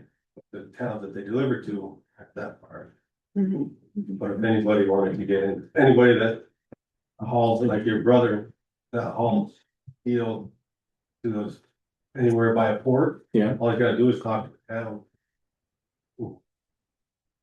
If they have a contract with them, he can Bring it back. haul Okay. Good to know. It's quite the gopher. Be a salt bootlegger. We'll see. The side of. I was supposed to take a load to Albany tomorrow. and Maybe go the other way. Can I ask a quick question? Yeah. Yeah, of course. Seems how you brought up roads. 21 Harvey Road. I was here last summer and you were discussing changing the classification of that. Still working on Still working on it. Yeah. We it. gotta We find have out. a process to go through, Yeah. so it's just gonna take some time. It's a couple of The steps. plan is to still do that. Yeah, cause I thought you were gonna have some more meetings about it. Yeah. I hadn't seen anything about it. Yeah, yeah. Yeah, and how about a stop sign on the end of that road? The end of Harvey Road, Yeah, on 116, there's not a stop sign, Yes. there's not a stop sign there? no, He lives there, he. yeah. He, oh, it's his law. School. With the school, yeah. Yeah. Oh, yeah. Once we iron out some of the paperwork, we can certainly look into that and figure out what we can do. I can't imagine the stop sign, when we're working with chief and see if it's necessary, but sure. Maybe we get the state to subsidize it because it's coming under the state. Was there ever a stop sign there? I don't know. I almost think there was. It's got taken down. Taken out, probably. Yeah. Somebody stole it. Potentially, yeah. I think there was used to be one there. See, to flip it out with Briggs Road, I think just, everyone will be happy. Then no one will be happy. Well, is that your responsibility if there was one there? We supply stop signs that come on to town road. Town if it or was- state highway. If it was taken out. Mhm. By a vehicle. Yeah, yeah. Stolen or something like that. We should check on that. But do we have more questions for this guy? I'm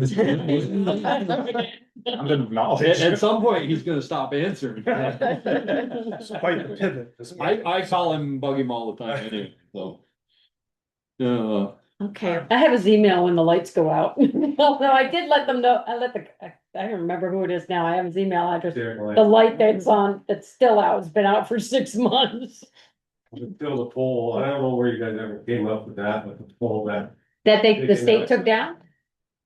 well, the one got taken out on a car accident and that somebody think they got killed. oh gosh. On the second bridge? I don't- Cause there's only 2 light posts on there, yeah. But they can't find, there's no way that has those. has those poles in. Well, I caught hell, remember when they came and the head of, their goal was to go out and work with all the crews when we were changing culverts? Maybe you weren't there then. Anyway, it was changing culverts in the oh God. Head of AOT or? Yeah, the commissioner, was it the commissioner? I can't remember the Not guy's David. name. Huh? Not David. No, it was somebody from Montpelier that came and they were going around spending time with all the crews. Oh, Wayne. And I mentioned something about lights being out and he said, well, that's you, that's Bristol, it's all your fault. And I said, you wanted it to look the same as your main street. And I said, we didn't have any input on those bridges. You people put the lights on it, so we expect them to work. No. And that was a good day because we had 3 different culverts that didn't meet up and we had 125 opened up and couldn't get it closed back in.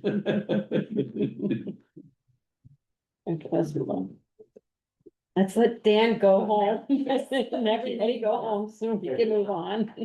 Have a good evening. Thanks, guys, for coming. Okay. Oh, we go. Treasurer's office, approval of credit card use for property taxes. Can I just say, can I make the motion? Yes. I make the motion. I sent you all the memo, I Right. Yeah. looked at it. We've seconded, I mean, and we're moving on. Let's People, vote. they're aware when they get on, all of them say you're gonna be charged, there's a Right. service fee, so they make a choice. I thought we were moving on. Huh? Yeah, I thought we were moving on. we need to, We we are need to moving vote. on. There I was- did, I there said was- motion. there was a motion. Yeah, a full sentence of what this motion is. Nope. So it's allowing the town to have credit card payment options for property taxes. We currently don't do that, but I think it's a very good idea. I think any way that allows people to pay us is a good thing. Yes. Yeah, it's more convenient. Credit card is one of those options. Yes, but I don't even wanna go there, we're gonna go there a little later, so I'm not gonna say it. okay. You can also do e-check. Yes. We have that option. But there's still a fee for an e-check too. It's just less. $5.50 Right. versus this. Whatever percent, it's a percentage It's per, 3%. it's 3% depending on how much you. It's 2.65%, a $3 minimum. But we're not requiring this, it's just an option. so, Correct. Yeah. Yeah, I mean, in the processing fee, we don't see that is directly. Right, credit that card goes right to company. them, We don't get charged any fee from our credit card, so there is no additional charge to the town itself. yeah, I think just making it more It's- convenient for it's a you. no-brainer. Card holder. But in the past, it wasn't an option. How, That's why we- how they pay their bills is none of our business. Nope. How do they pay the So we bills? need to What? vote. It's none of our business. Yeah. All those in favor of allowing us to take credit cards for property tax payments signify by saying aye. Aye. Opposed, nay. Motion carried. Okay. Moving on, local option tax presentation. I'm so sorry, I did not know that was how we moved. Okay. So I put together a little slideshow for our local option tax. It's gonna be voted on, take a ballot on Tuesday, March 3rd. Oops, You're off your game. no, I know. It's not good. Ghost out It was so easy earlier, what happened? Hang on. Somebody had the program all together for it, all we had to do is. I got it. Okay. There you go. So what is the local option tax? Local option tax is a 1% tax on sales, meals, alcohol, and lodging. That's what we've decided we're gonna go towards. With the estimated income of this to be 250,000 a year. Again, this is just an estimated, this is based on 2024 numbers that we put together. So the revenue comes from anyone coming into the town as well as the residents here who pay on taxable purchases. things such as groceries or medications, clothing, heating fuels for residential are exempt. They don't have any sales tax at the moment, and this doesn't get added to any of those things. So far, 30 towns in Vermont have this. Middlebury is one of them. So if you go to Middlebury, you're already paying this and have been for many years. Our idea and what we want the voters to support is to allow Bristol to have this, so we can claim some of those that money from people coming in to Bristol and spending time here and spending money. So as I said, visitors will contribute.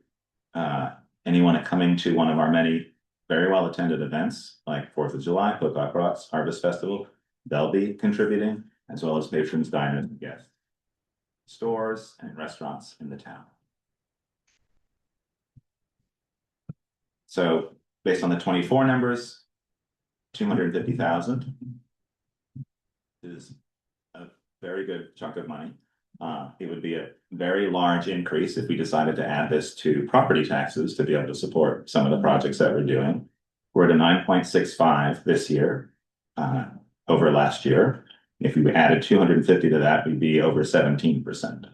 So this is something where we really want to use this and leverage this, as a lot of towns are doing, to be able to help with what we need to do in Bristol to keep Bristol. 17% is misleading, isn't it? How so? We're at 9%. That's what we had. If we had this money, it would potentially reduce.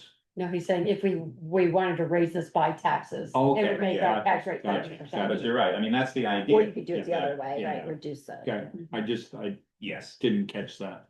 Yeah. Well, Michelle must have, so you must have said it.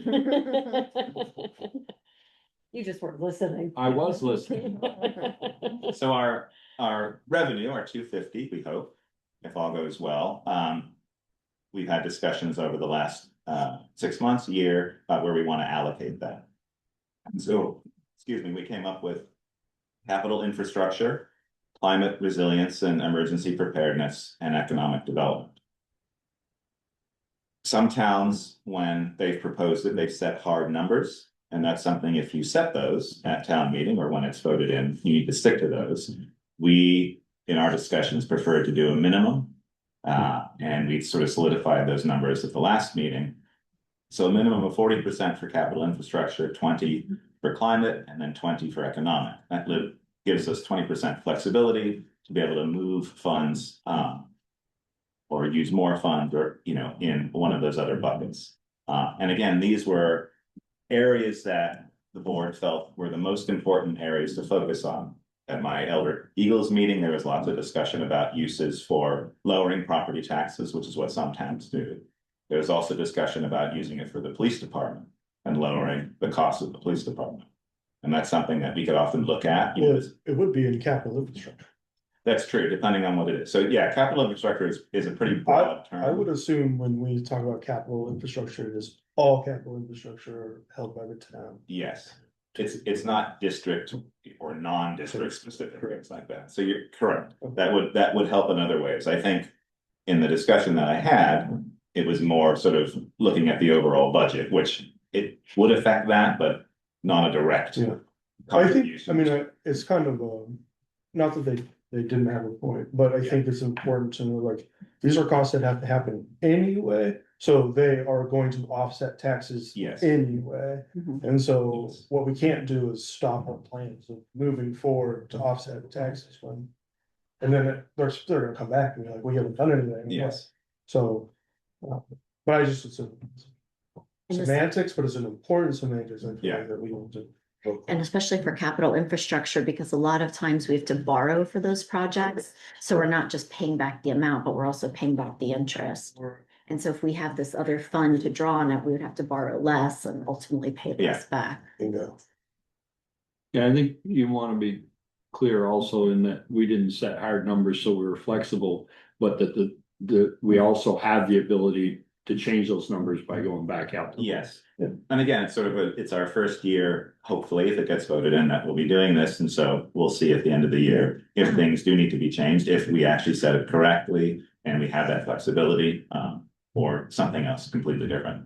See, I You was got a just picture of my one, excavator. I was just one slide ahead. You were gonna say all of it. So yeah, a little bit Way more back detail there. on what Before capital buildings. infrastructure is. It's on the Yeah. left. The orange speck on the left is my excavator. So minimum, don't worry, you're in here again. Minimum 40% allocation, so some of these capital infrastructure things, road resurfacing, bridges, water sewer systems, municipal facility repairs, as well as construction, and then heavy equipment replacement, so all of that is captured in there.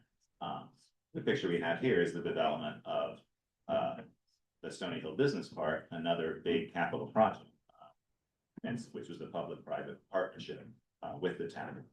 So again, all of these things sort of fall under capital infrastructure. Priority 2 is our climate resilience and emergency preparedness. Photo here, Peter's down, there he is right there. Isn't he in all of the pictures? No, he's not, but he might be in the third one too, so I think that's Bocock Rocky, maybe he was Just there. at all disaster scenes. Yes. So this was obviously a storm washed this away, something we had no idea would happen. Happened very quickly. We had quick response to it, but it had a certain price tag attached to it. And that wasn't something that we were budgeting for. Allowing us to put money away and to position ourselves. This gives us the ability to do that. It's gonna happen again. Yes. And we did reach out to Dan saying he said it was his road and he said, not today.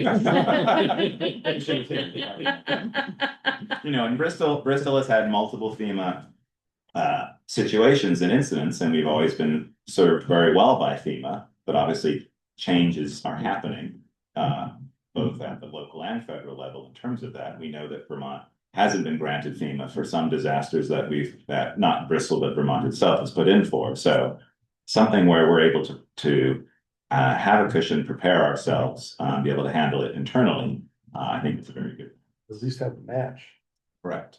Yeah, oftentimes, that's right. You're matching something and you're pulling funds from something else to be able to make that. Yes. The third It's area, funny, we didn't budget. Yeah. that's exactly right. You don't wanna miss that opportunity. No. Third priority is economic development. You want to put the money back into the town to bring more people here. The more people we can bring here, the more local option tax we would get. So again, minimum 20% to be able to put back into any number of things to develop initiatives for the town, both for businesses, for tourism and marketing, recreation. You know, that's going to be a big push. We have, you know, bike trails and things like that. Already the designs and the plans sort of being laid for that. And so anything that we can put back into the town to bring more people here will benefit us.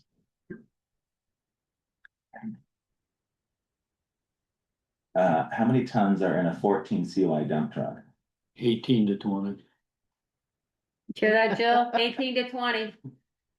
That seems like a random question. Yeah, Okay. It's not random at all. Thanks, Jill.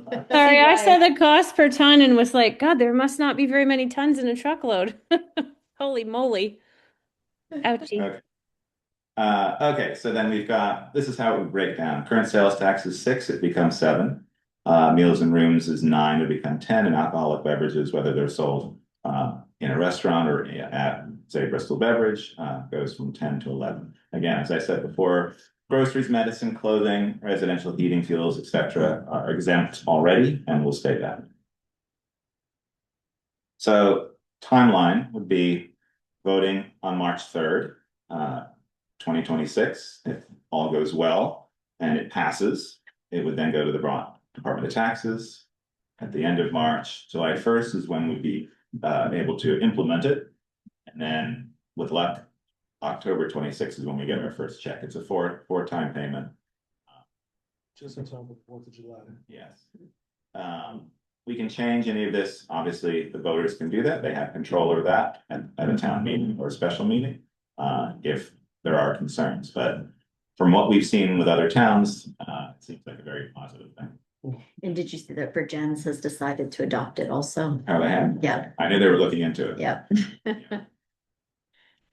You almost have to just. Right. And there you go. That's my very quick slideshow on why I think it's a huge benefit to the town. So, there's been a little bit of discussion of it on Front Porch Forum.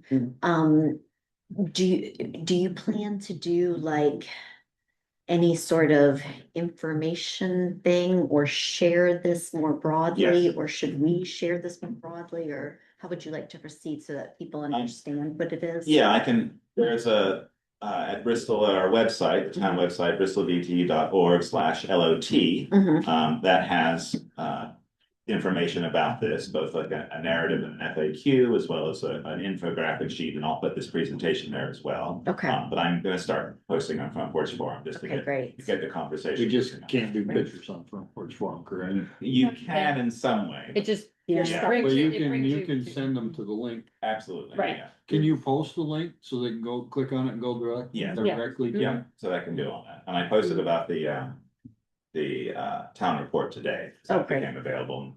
We have our printed copies now. Good. So yeah, Okay, yeah, just because it seemed like from the discussion that was happening, it seemed like people just thought it was another tax. yes. And they didn't understand that it would offset future taxes, right? Whether it's a match for a Yeah. grant or whatever. And they were thinking it was on everything. Yeah, Yeah. exactly. Yes, Just, and it can be confusing, you know, there's Yeah. lots of stuff, Because and there's different anything that things. doesn't have sales tax at the moment does not get this applied to it. Yeah. It remains the same. but I think making those points would be really Yeah. good because that's what I got the sense that people just didn't understand Yeah. that. Yeah, I'll absolutely do that. And there you go. Thank you. It's all about making it palatable. Yes. It's a complicated thing. Right, You wanna make sure you hit the high points of why it's important, but you don't get too deep in the nuance, so you lose people on it. yeah. But just so that people understand, because I had never heard of it before, you know, and so I was like, I have no idea what this was, and it was only through reading about everything that Middlebury had been going through that I figured out what it was. And so I think probably a lot of people are like that and have just never heard of Yeah. it. So they just, the only word they see They're- is tax. They're paying it everywhere, so they just, Right, but they don't know realize. it. They don't know it, right? And so they just see that word tax, you're gonna give them an extra tax. And I think what we need to explain is they're paying it everywhere else already. Yeah. And that people who don't live here, but use our roads, use our police, you know, use all of our services, we can expand out the If you- tax pool. Anyone going to the Green Mountains, the taxpayers here are paying for their commute through our Exactly. town and Yeah. the maintenance of those roads. And Right. If someone's in an accident, you know, chief is out there or, you know, the Right. police, so everything has a cost and It's a way to spread that out a little bit more and you're bring in. cost sharing your future taxes with everyone else. It's good. Your timing's a little off, either that or that clock. is No. wrong. It's very, What's next? That's okay, it's all good stuff. Town If meeting. if it wasn't, we'd push ahead faster. Thanks for working on it, Ian. All right, That's good. are we all set with that? And the move is to make sure you're gonna start pushing on Front Porch Forum and. Get Absolutely. it out. Perfect. Town meeting preparation. we're good to go, right? Well. We'll let you know. No, This. so, Yeah. good time? Yep. So. Greg and I were talking the other day and we know we're gonna get hit with the Please. tax, the percentage on the tax. And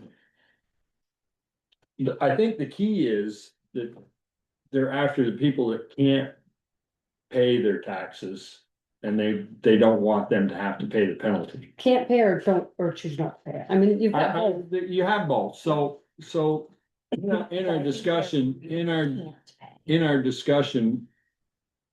We're wondering if we'd like to offer an amendment. To reduce, did we leave it at 8 or did we put it 4? To reduce it to 4. And then there wouldn't be, the penalty wouldn't apply. Provided you made arrangements ahead of time to pay your taxes. I think that's all people are looking for is just for somebody who's like really struggling that they don't keep getting hit. Cause the issue is, you know, like.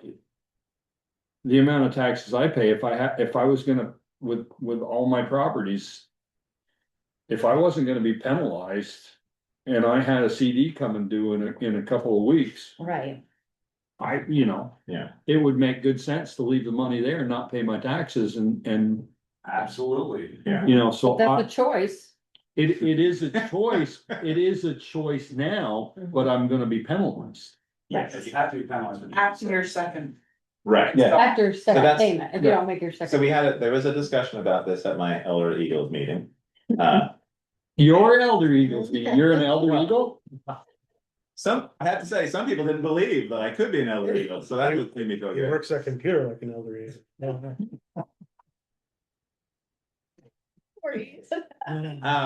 And there is a pretty big misunderstanding about it. I will say there was very heated discussion about the amount. And we'll see that person speak about it at town meeting, which they have been, which I invited them to. And I said, we put it at 8 because that's the maximum, but it's because we expect it to be discussed. But I think there is a misconception about when it's charged. It's only charged on the last payment. And I think most people think it's like, I make my first payment, or I'm overdue by a day or 2 days, I'm immediately hit with an 8, or it's actually 2 this year, a 2% penalty. But that's not true. So it's only happens once a year for that final payment, for the third payment for And it the only- next tax year. And is that 8% It's only on what you only owe. on what you owe, right? Correct. It's not on the whole thing, it's only what you have to Which is pay. a different issue, because I tell people, even if you come in every week and give me $20 or $20 a month, or whatever, Yes. you're chipping away at what the interest. Yeah. And then finally, the penalty is going to be. So should we wait then for town meeting and just address it then? Well, that's what I'm saying, we It's- have to. Yes, it's But what we could do is when the article comes up, we could offer it as an amendment to start. So we're leading the conversation instead of letting it come from the floor to eliminate it we can put it out there and see if the voters are even interested in considering it. And we'll know in a hurry if they are. And no matter what you put it down to, they're gonna want it lower. Right. Well, It just- not if their whole concern is the people who can't afford to. Right, because this would create a situation where they wouldn't get that penalty. Right. They're really trying. So I was gonna bring this up at Selectboard concern, we have $300,000 of delinquent taxes. Mhm. Well, a lot of I that, mean, a that's lot of the, $300,000 increasing. of our general fund. I'm aware. What's that? I'm aware. So we're down to 43. But yeah, I mean, this last year, it's $107,000. correct. So And it's like, It looks like it's growing, but you have to also realize that it's being chipped away over time. yes. And the process to do this is so lengthy. Go ahead, Sharon. No, I was just gonna say, the 107,000 is delinquent just for the first payment. Yeah. You haven't even got to the second second payment. payment. Right. So it's definitely increasing. I will say that for 2025, it was 86,888. That's 2.83% of our entire budget. So it's not a huge amount. It looks like it's big numbers, and when you add them all up, I know, but it is a small percentage of our budget. That doesn't mean that we should be ignoring it at all. And it doesn't mean that we should take away penalties or anything like that. I agree with Peter. I think offering that up, I was gonna suggest that sort of as I've been putting together my notes, like, we know it's gonna be changed. And we know it was changed to 2 last year. It's currently 2 now. And so we defaulted to 8, knowing there'd be discussion. So we could do that, or we wait for someone to make that motion or to amend it. But I think making it clear to people that it is a one-time thing for the final payment, and that it's only on what you owe. I think that should be important. I think there's a lot of misconceptions about that. So I think we can clear that up immediately. And again, as Sharon said, we encourage people to do payment plans. We encourage people to come in, pay whatever they can throughout the year. All of that reduces to that final payment. Some of these amounts are really large, yeah. I mean, I'm looking at one that's up near me and I'm like, I Yeah, don't know why it's not paid. I mean, But I don't know But you have to their realize there's- situation, There's but legal stuff that in time is a barrier that prohibits, it's not inaction by us. There's time requirements and if you want to go in more detail, Sharon. Speak yeah, I up. mean, I know they changed the requirements about having to make sure you offer a payment plan and blah, blah, blah. And it's like, you don't think we've already done that, Right. It's like- and we have some people who do use that. I think Well, yeah, just absolutely. tonight, as Chris brought forward, putting on credit card availability. Mhm. Obviously we Yeah, the credit card company will chase them. well. And we don't But have to. right, but it's also too, with a credit card company, you're not gonna have your house potentially in arrears or whatever we Yeah. call it. Yeah, your Yes. tax won't be in effect. Right, yeah. and we never want to get to that point, Mhm. but we still do need the ability to be able to charge a penalty or the interest, which is pretty small, you know, to be able to recoup some of that. It just has to be an incentive. Yeah, I just feel without an incentive, there's gonna, you know, Absolutely. It's gonna be a whole lot more that won't Yeah. pay. Yeah, I also talked to Sharon this morning, about this concept and do we want to add anything where there, is a grace period? We don't have that, we never have had that, but I just wanted to bring that forward. Well, I know the post thing is obviously with the post office as well, the ability to get mail, like Yeah, that's but now it's becoming more. of a- It's worse. Yeah, I know, Cause you can't Because you don't trust get it. a stamp until it Right. gets Yeah. to whatever wherever it's going. stage I know. Processing going, thing, Yeah, and we've never, it doesn't seem like we've ever done it, but I just wanted to raise that question. It was raised at the discussion I had last Friday, is like, is that something? So I guess what I'm proposing is if you make arrangements ahead of time, Yes. you don't pay the penalty. I wanna make sure I'm On the clear second on one, that. okay, If you make arrangements, now. Make there- arrangements, what, to make a payment plan ahead Yeah. of time? Right. Okay, but And then if you what- don't Done. make your payments, Okay. then we hadn't discussed that yet, but I was Yeah. just thinking about that. If But you that- don't make your payments, The penalty immediately kicks in. Right. Right. kicks in at that point or from day Yes. one?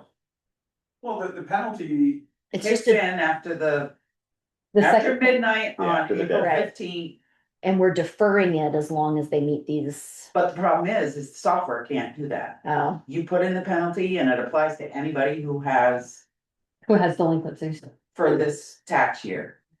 And they're already, if they have other years and they're still getting the interest, they still get the interest, but the penalty is just, It's a one time. it's a one time.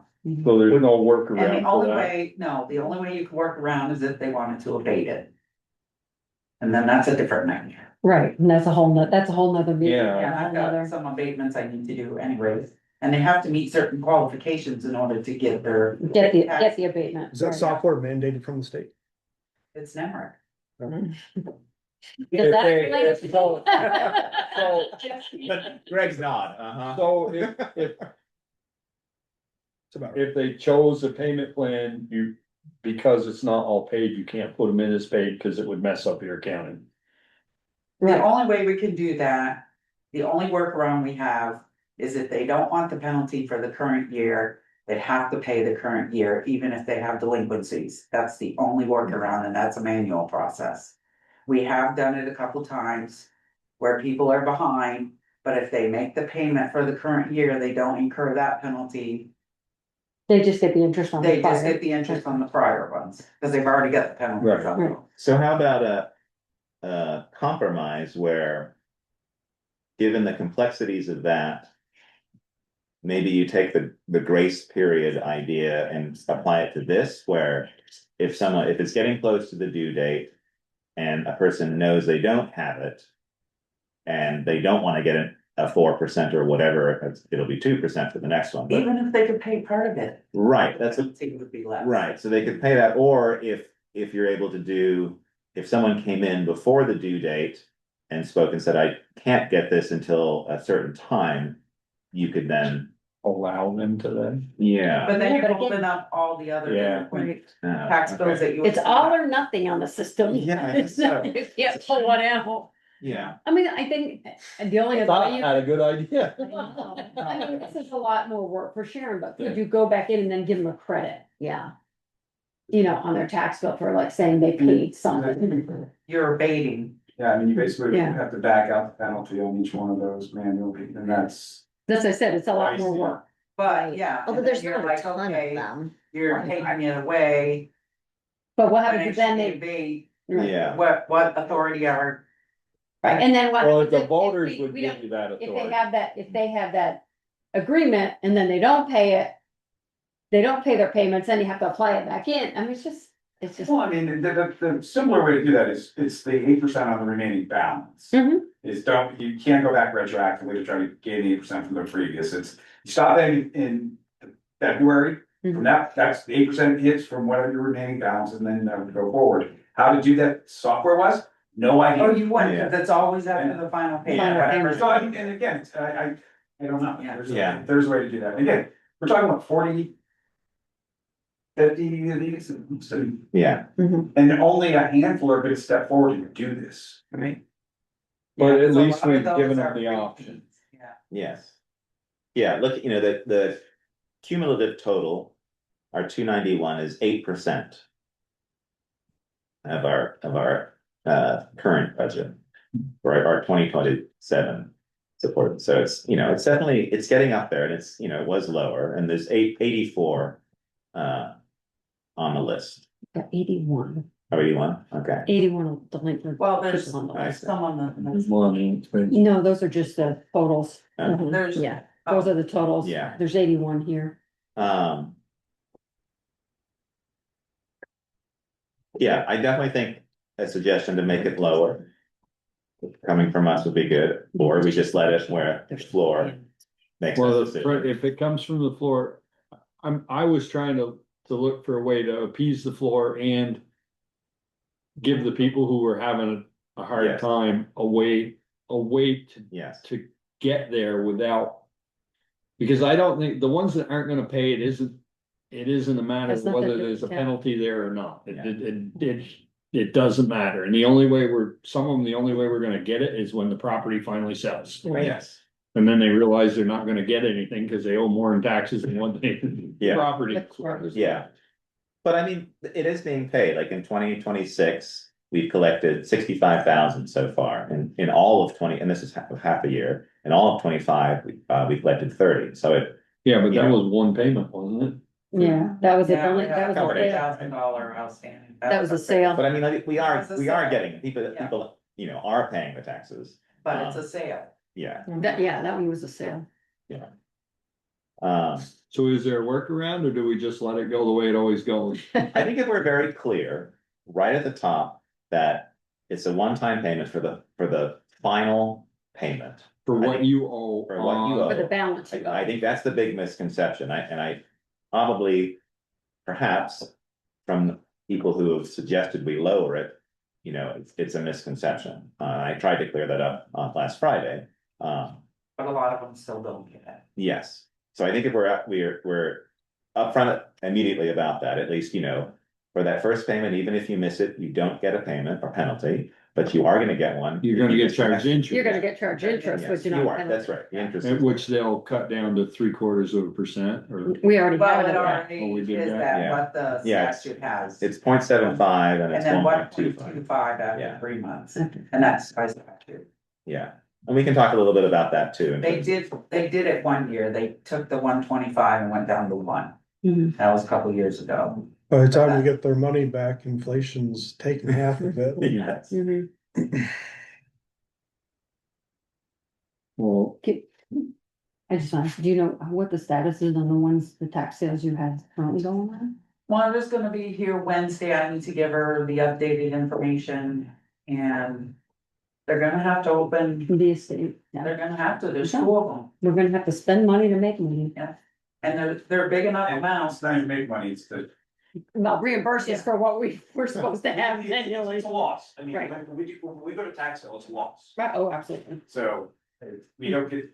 Yeah, we've got one that's got a purchase and sale on it, land. Not sure where that's at, and of course, the one down the street sold. And then the other ones, I don't know if they found, there's a couple of them, the mail keeps coming back, so I don't know what we're gonna do for those, we don't know where they You are, have to do public notice. yeah. Like in the newspaper. Yep. Yeah, public notice. I mean, that's your only option. Right. Only option. But we do have some more that should go up for taxing, Yeah, I'm looking at some of them. yeah. So for the tax, or for the interest, my little talking points were that the interest is only applied on what's due for the tax year after each payment. So again, trying to encourage people to pay throughout the year is very beneficial. Some people do that already and it already works for them.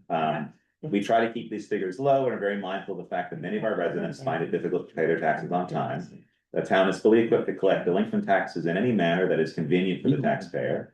And then the select board is actively working with the town's delinquent tax collector to address this through enhanced collection efforts and payment plans. So again, trying to get it out to people, because generally we don't give much detail about this, and it would sound coming in and talking to Sharon about it. But if we can tell people up there, hopefully, because for these two, they're the longest ones that are discussed, not the 1.4 million Yeah. spending on this or that. Right. It's the very nuanced of the very small percentage rate. So Right. I think having some talking points right at the top after it's put on the floor, I think will help us with that, and will hopefully show people that, you know, how it's actually set up, because I think it is confusing, or people just don't remember, and they think they're immediately getting slapped with. And unfortunately, the people that are wanting to lower it are not the ones, so they don't need to understand because. Yes, yeah, they see a high number, you know. Yeah. But on the delinquent tax bills, it shows what the original amount was, what the interest Right. is, what the one-time penalty is, if it's to that point, and the total that's due, and it's by year. So that information is, Yeah, and unfortunately, some of the ones that are past due must not have mortgages or whatever, because their escrow companies don't pay them. So. Well, they might have mortgages, they just But don't escrow that. Right, but they're paying their mortgage, so that bank isn't coming after them. Right. So, for the other articles, we usually talk about how to split. Yeah. And who wants to talk about what. We didn't do that last year, we all just jumped in. What else did you have to I say? kind of let Peter answer all of that, or you. Anyone Yeah. other than me sounds good. The reports, when they ask about reports, are we gonna do anything on the police? That why it's not on the ballot? Right. Yes, I was thinking, for our Article 1, we would have the discussion about that, and I've got some bullet points, which essentially is sort of what we've already talked about. You know, a commitment to develop a time or develop a plan was made last year. The timeline was not fulfilled, and because the issue is more nuanced than we thought. The idea of presenting voters with this option A or option B didn't seem. The way to do that, I think there was An appropriate way to do that. yeah, there's an appropriate way to do that when, and we have the ability to engage more people in discussion, which we haven't done. And part of it is reasons why of having personnel turnover. You know, I was interim for 7 months, but obviously my focus on that. That explains a lot. You know. Ian So did a good job. Yeah. He didn't burn the I'm house just busting on him because if I don't, You're still he's here. gonna think I'm, Yeah. there's something wrong. And we don't wanna sort of hastily do a simple vote on it, because it is a complex thing. And I think we want to engage the community as best. And I think also too, the question that we were asking, even though the simplicity is nice because it's something that can be looked at the voter side, it's just not as simple as a single question. It's looking at, as Bruce talked about at the top of the meeting, this sort of looking at that larger plan for the police department, and not just thinking like, oh, are we just going townwide, that solves everything? Oh, we didn't get voted down, let's figure it out. We need to figure it out before we present anything. It also gives Bruce an opportunity to envision what his police force would look like, instead of hastily throwing a decision in a lap that he has no choice. Yeah, here you go, you got it, deal with it. Right. Figure it out. And I know it's frustrating that we got behind.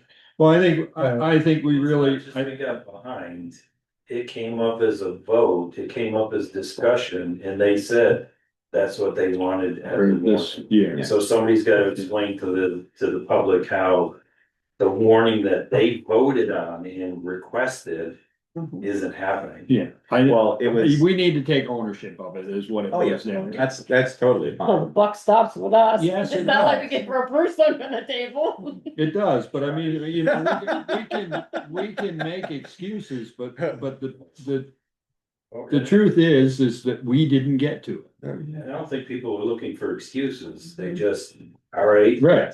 And I we're moving. and I forward. think Here's our acknowledging plan. we didn't get there, but we have a plan moving forward, and the results of that. Community engagement, community Yeah. input. No, every month, but every other meeting, Because not. But you're. I can do it at every meeting, because at the beginning, if it's not on the agenda. There you go. Mind you. Be for every meeting. Well, now. Yeah. I think. Well, I think we hit a nerve. Yeah, I think for this particular item, I think it might be beneficial to look for an outside group that would help us do this. We've had an outside group before, we just need to make sure we get it more controlled. Well, By outside group, do you mean outside of? Like a consultant? Hiring a consultant to work with us. Oh, okay. Yes. Didn't know No, what you meant. because what we've done before is Euphemism we've that I handled was it missing. internally with various committees and it hasn't worked. Right, right. And so I think an outside, It seems like the only people that ever hop on that committee Yeah. are people that have an agenda one side or the other, they have Right. in a room and nobody gets along, and we end up in the same spot Right. again. Besides, it's going to be complicated because, you know, as Bruce was pointing out, the people who come to those meetings have an agenda or they have an opinion, and you want to reach more people, Yes. both in the village, outside of the village. But also, before you can even ask people what they think, you have to educate them. They really don't know. right, I mean, when my student was collecting all the statistics about the calls and everything, you know, we were trying to figure out like, well, how do you know if that's a lot of calls or not a lot of call? Like there, What do you compare it to? yeah, that like there's not something out there that every single town has the exact same police force. You can just compare them, Well, you know. moving forward, we're gonna have to collect our own data a little better. Most police forces have their own data They do. internally. They do, but it was like we looked at Middlebury and we looked at Virgins and They're just two totally different they're towns, you can't totally compare their different. numbers. Yeah, well, it just became challenging. The numbers don't define Right. what goes on. No, absolutely not. Because it says that you went to 3,000 incidents, you may have spent half an hour on one and 300 hours on another. Yeah. Right. So Well, I mean, that's what I was referencing earlier when I said that all your success and your outcomes are not traditionally, and what I was essentially getting to wasn't negative, it was just like, it's important, like, we're doing the work. Mhm. Like, you are doing the work, chief, and it's important, like, that it's my job to capture what you're doing, so I can communicate that to the public, and we haven't had that in the past as much, and so that's why as we do this, it's important, that because I'm not with you, I've been on some ride-alongs and I had a great time, but I'm not with you every day, I can't speak to it all, so as we move through this, will be ways that we can collect information, so we can better, praise the community of what happens, but also, as you stated earlier, it also allows you to advocate for the department better, and it tells a more realistic tale of what you and your guys do every day, instead of, because when you don't see chief or, like, no one knows, right? You don't, and so it's important that if we collect that, we can, be able to highlight your accomplishments. I'm interested in collecting what the public wants. Right, Correct. Because it's, Yeah. I've been in law enforcement for 30 years. I look at it differently than somebody from the general public. Right, Yeah. So But I want also- to know what are they looking for? right. Well, No, but this You is know how to also- do your job, but you don't know what I want from you. Right, Right. but also this is the challenge, like, so my student Sebastian and I were working on a draft of a survey. And we realized that one of the questions you have to ask yourself when you're designing a survey is if they say A, B, or C, what would I know from that choice? And what we realized is that the questions that we were asking, none of them were really trade-offs or like, would you be willing to pay for something? It was basically like, do you think the police force should be expanded? Like these questions where people could say yes to that question and then no to, I don't want to pay taxes for it. Those two answers can go together, right? And so I think an important thing when we're doing community outreach is first to educate about what are the types of services being offered, the ones that you see, the ones that you don't see, the ones that are proactive but might prevent future harm. And then the other thing is to try to get people to really give us their true preferences. And by that, I mean, if they say that they want two things, well, which one do they really want? And which one would just be nice to have, right? Yeah, I mean, you need to almost have an open-ended question of like, what do you envision the police department to be? And you then, know, and then and push on what are that those- because they'll right, tell you. and 10 what are things, those, right? what are those services you want to see available or that Right. you realistically available? And so there are there are ways to do surveys like that. So we could definitely still do a survey, but they're more complicated, technically complicated than the ones that a student can do. Yes. Sounds like you found So- your consultant. I know. Yeah, well, no, but Yeah. you should get somebody to really do it. Yeah, and I mean, that's why I think the consultant, like, we've tried it multiple times over the years, and I think we just need, it's become such a complicated issue to sort of discuss with the public, because it's so dependent on, or it's so driven, I should say, by the idea like, oh, if we go bigger, then that solves this problem for the people inside, and the outside is that if you go bigger, I'm not gonna pay for that, so there's no way I can support Right. that. We want to completely remove all of that and just say, what does this look like in What front does of the you? future look Yeah, like? regardless of the money, like, take Right. that completely out of the equation, because it's way too damning, I think, to have that discussion, which is what that question was. And also, we're just not there yet, No. that's the end question, not the beginning. Right. And having somebody who could do facilitated conversations with a member from the police force and different community groups. Yeah. Where they're reaching out to community groups that might not be volunteering to come in. Yes. And then also doing more sophisticated surveys with conjoint analysis where we can force people to rank their choices a It's little also bit not more. us driving it too, whether it's like, it's our committee doing this and we've selected the people to, or, allow the people to join these committees, like, it's a completely outside Kind of third like when you party. did the ARPA thing. Right. Yeah, but even more Right. removed from that, so you can get away from the sort of similar to the schools. They where don't it's have, very they don't have a dog in the fight, so the information they give us is pure. Right. Yeah.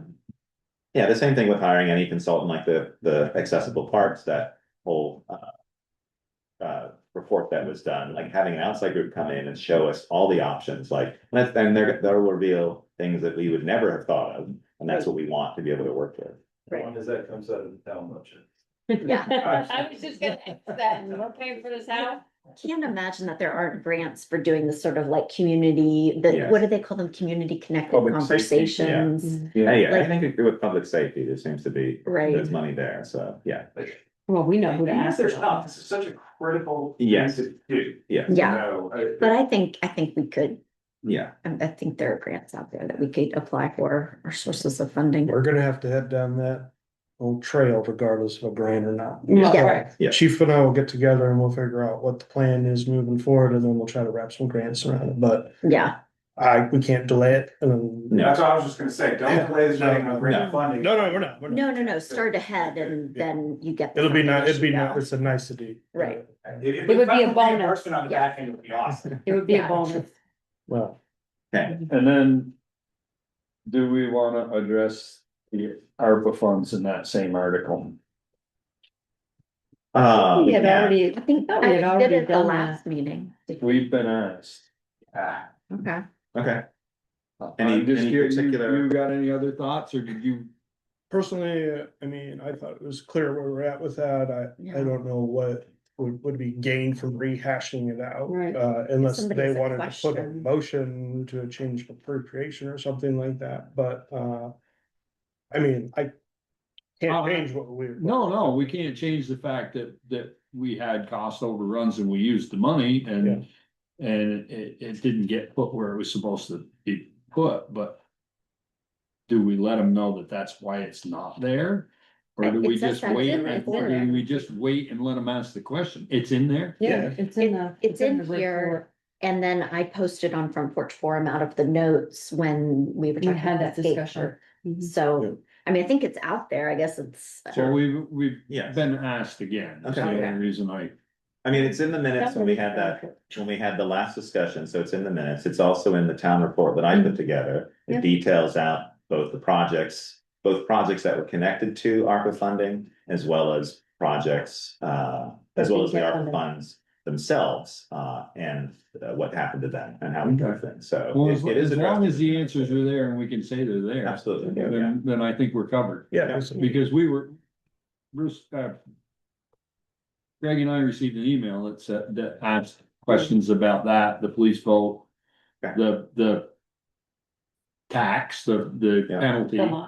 Oh, there was 5 things. There's 4, think I know who this email was Yeah. from. I think we have the other ones addressed, so these were kind of the big ones. Right. Yeah. So, But I mean, these are great things to discuss, like people should, be able to raise things and, they absolutely should, yeah, and it's our job to give them as much exactly. information. And then we can point them to the correct part in the document, but then also answer questions. Right. But I think, the easiest way is to, if there's something we think is gonna come up, and obviously if that's already addressed in there, then you can point to the page that it's addressed on and we should be fine, because Yeah, it's whether we want to, I guess, Make a formal. well, depending on the correspondence you received, if it was something where a member of the public is asking it to be discussed at the meeting, so we would wanna, that would be the time to do it in Article 1, so we could make a note of that and bring it out. Or if it's something where you can reply to the person sending that And tell them with, what page. with that information. that person already had the information. Oh, Okay, well then, okay. so yeah. Question answered. But yeah, we can put some notes together and I can have it available if we do need to speak about that. Right. The only one that I was gonna speak about directly under town officers was the police department, because that was one of our decisions that we made sort of later on down the road. To change that this year. The ARPA I had in my mind, we've been dealing with it a lot, is we'd already talked about it, discussed in public meetings, and there is minutes available, and it's in the report, so. But I mean, I just play devil's advocate. Sure. A lot of people haven't read that. That's true. Won't read this. Sure. And have a burning question from a year ago. So you may want to be ready, because Okay. you're gonna be asked. Well, we should be ready, yeah. Yeah. I'm just saying, I don't And think just we to need say, to hey, it's on page 42 proactively. or whatever it is. Oh, sure. Like, have like a snapshot, Right. 2-3 sentence answer. Yes. And here, if you want more detail, Yes. like, here's what. transpired. Absolutely. Yeah, Yeah. but I don't think we need to bring it up on our own. I think we'll just be ready to respond to a question. I'm trying to. Just because Yeah. there, I mean, I don't know, there's so much stuff. It seems like it's gonna be a long night, Yeah. Oh, it's good. right? Well, if we can get the percentages and the penalty, have that be succinct, then everything Okay. else should go. Well, the lot was the other thing in here. Yeah, we have that. And then there's also Article 13 and 15 and peaceful, and then 16, yeah. Is the select board Oh. planning a full explanation at Did you bring it? town meeting or in the town report? So Yeah. it's in the Okay. town report. Yeah, but Okay. I'm happy to have notes about that, that's totally fine. I think, as similar to we did last year, I think one of us can jump in. The big things for Article 7, which is our general fund budget, the big drivers of that are salary increases, hour increases for staff, as well as Those aren't, maintenance. to be honest, those aren't really large. Well, I'm saying in terms of percentages, one is a 48% increase. Well, everything's relative. There's Yeah, 1,000% increases in there because you had, correct. Very It was small $50 and now I know. so. I guess driving the cumulative costs would be some of those things. And also for those particular ones, I would want to highlight the staff too. Sure. The reasons why you're increasing salary or increasing hours is because. I'm more than prepared to talk about that. Good. Don't worry. Yes, Yeah, because that's, I want to be able to highlight people in the work that they're doing, if they're doing great work. Right. And we want them to do more. but it's also a necessity of the work that the voters have given me. That's right. So, this is what it costs to do what you guys Yeah. voted on doing, and you want me to do these jobs well, so I need the people to do the jobs that you all voted on. So I'm moving forward, when we do big jobs in the future, we should expressly talk about the little jobs that are needed to support the big jobs. Right. And so we can handle that better in the future. Yeah, it's each department, the library, probably the director and some of the board members will be there to speak of that. And then we get into our appropriations. I'm prepared to speak about everything but fire, anything that's in Bruce's lane. Bruce's will all be handled. Yeah. In the meeting tonight and the meeting at the Next next meeting. There won't be, other than the fact that we're gonna explain that Right, yeah. we didn't, That's right. that's the only thing that will be police involved in this meeting at this point. Right, yeah. Yeah. But if you want me to speak about anything, I can. Okay, anything else for that? Larry?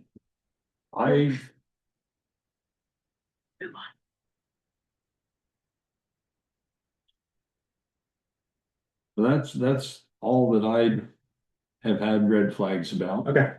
Cool. I just, Is there anything you guys think there, anything else? Michelle, do you have anything you wanna overlap on that? We got one more meeting before. I'm just good with the cinema paint. What did you just say? The seat of our pants. Oh. I know. I have the answers. Jeff in one ear and I heard. You ran together, I know, I was like, what? I used to hate I was when they like, that's put a me in little- charge a of like little inappropriate, the but rec department or something, and it's like, I'm doing the rec department. So I'm really happy that we have department heads, Yeah. all those that can answer those questions. Yeah. I had a member of the public ask, if they were the only one who remembers that there's ever been a town meeting Q&A night. The info is hard to find. She says, I found evidence of them happening in 21 and 22, which I think For would be. COVID. Correct, COVID. we did that. we did, So I- we did COVID, and then we did everything by Australian ballot. Mhm. So we could, I mean, similar to the lot presentation I did tonight, you know, I'm happy at our next meeting to speak about it. You know, I have the presentation already just for what I did last Friday for the Elder Eagles, so I could do that at that meeting, so it's fresh in people's minds Can I- before they vote. Why don't they come to a select board meeting and ask those questions ahead of time? I mean, I don't know what their questions would be. I mean, I think they're interested in, like, since people don't usually get this until they show up. but they're here, it's online. Right, I mean, so but I they think could read they're, it. I mean, I would. It's anybody's guess. Right, I mean, I guess I would just say if people have questions, they should come to the select board meeting Yes. beforehand. But they don't. Bruce made Yeah, I the know. point earlier, the silent majority that they're Yeah. not gonna, they're not. We've chose to sit and talk in front of people. Right. There are people who sit in that town meeting that are very opinionated, but would never get up and tell you what they think. Right. The only way you're gonna find out what they think is if you catch them in private. Yeah. And, you know, you've been trying ever since you got on the board, and even before you got on the board, to get Right. people more involved. We still only have half a dozen people at a meeting, Yeah. you know, so. Yeah. Like I told you then, the only time people get involved is when you poke them. Right. You tell them they gotta do something they didn't wanna do and they Yeah. wonder why, or. You close the road. Or you close a road, or you tax them. You do You something know, really you bad. have to do something to upset them to get them to come here. Yes, which And is that- fine. I mean, our job is to disseminate information for people. You know, we make decisions Yeah. and we give people information. So I think, you know, having an info thing at the next meeting, you know, our schedule hasn't been very full for most of these meetings. I think leading up to town meeting, we did really well with our budget prep this year. Didn't have to do multiple meetings a month or, you know, 4 or 5. I'm So- getting out of here before 9. I know, I'm there. I'm not gonna talk about it. But I'm happy to do that, and it's, you know, pretty quick, we could just nip through, and then people have at least before they come to town meeting, hopefully on that Tuesday, and for Wednesday, they would have, for Tuesday, sorry, they would have. if you're information. willing to do it, I think it's great, Okay. and we could also have it could be at the end of the meeting, like it doesn't have to Yes, be. In the middle of the meeting, so if. You mean the end of the select board meeting? Yeah, Okay. so like if no one shows up, we just adjourn the meeting, right? And if. I was just thinking, I like you're already making plans. If you put it at the end when no one shows up. No, but I think there are a lot of people that watch Yeah. later on. Yeah. There, you know, what, you have problems sleeping, so you turn this on and watch it. It's one of those things, you know, maybe next year we could say, if you have a question for the select board, email Yeah, Greg, Mhm. and we could take 1 question or 2 questions every meeting. Or we And then- could create a fake email or a regular email and send it there. We could go Yeah, collect that. I'm just saying, whatever, you know, so that they can get those questions. Well, send it to Ian. Mute her. Send all your emails to Well, send Greg. it to Ian since he does the agenda. But I mean, all our emails are public, come on.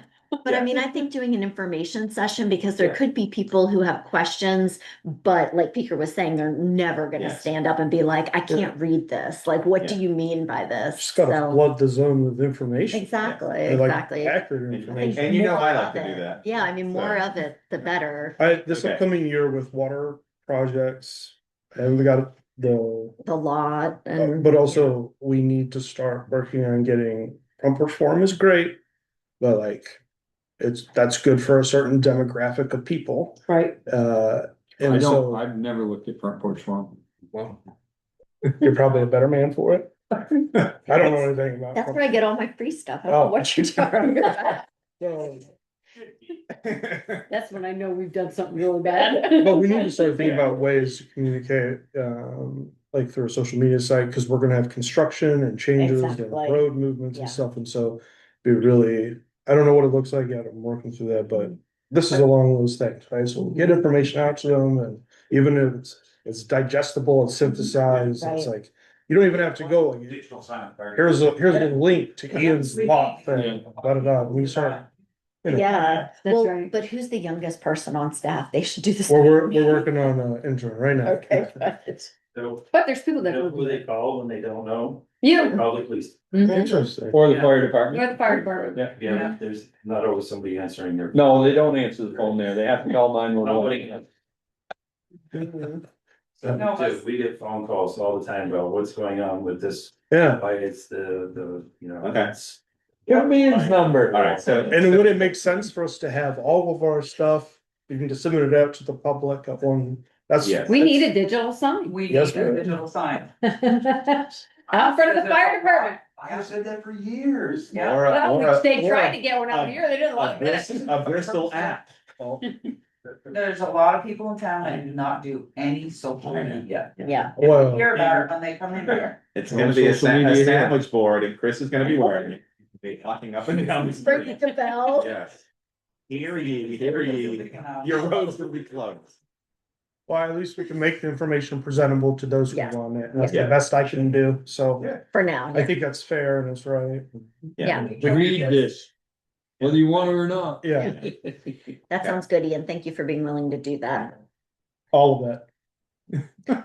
Not the electronic board, just No, doing yes, the okay. session next. Motion to have Ian do everything. Second. I think you can make motions, actually. Thank goodness. All right, where are we at? Yeah, you got Town, that. we're still town meeting Doing this- preparations, but I think we're set. Move We're our- prepped. yeah, Okay, Good. select board roundtable. Ian, Said everything. Jessica, I think I said everything last time. Everything's moving forward as far as childcare and food options and all that kind of stuff, so. Michelle, I just had a quick question. Do you remember the FEMA West Street slope repair stuff? Whatever's happened with that? Cause at one point I remember they were dissatisfied and they weren't paying. What's going on? Still ongoing. Still, so they're still not paying. Well, but they also haven't been notified about it. We need to sort of play catch up with that. Are they, but they said something that was failing, right? So did we ever get in touch with the Yes, it was brought to the attention when I was interim. I went and looked at it. It's pretty minimal, but we could also look at that and see how it's changed, obviously not. That was all I had. I just wondered what the status was. It's Right behind that the. this one, the stabilization. Oh, West okay. Street, it was The multiple property owners. Yeah. NRCS work. Yes, everyone has contracts, it's just, we need to follow up, it's sort of one of those things that once we had, staff transitioning with town administrator, it was just one of those things that wasn't followed up on. Well, and it wasn't high priority at the time. No, it wasn't. Okay. I'm good. Okay. Next. Town administrators report. No, everyone stole my thunder. Good. Let's move on. Other business, correspondence, report, correspondence received, Nothing. executive session. Yep. I would like a quick executive session, just so, for personnel, Yeah, just so oh. everybody knows. Yes. We're frozen. Oh, look at my face. We're frozen. I'm like, say what? Peter?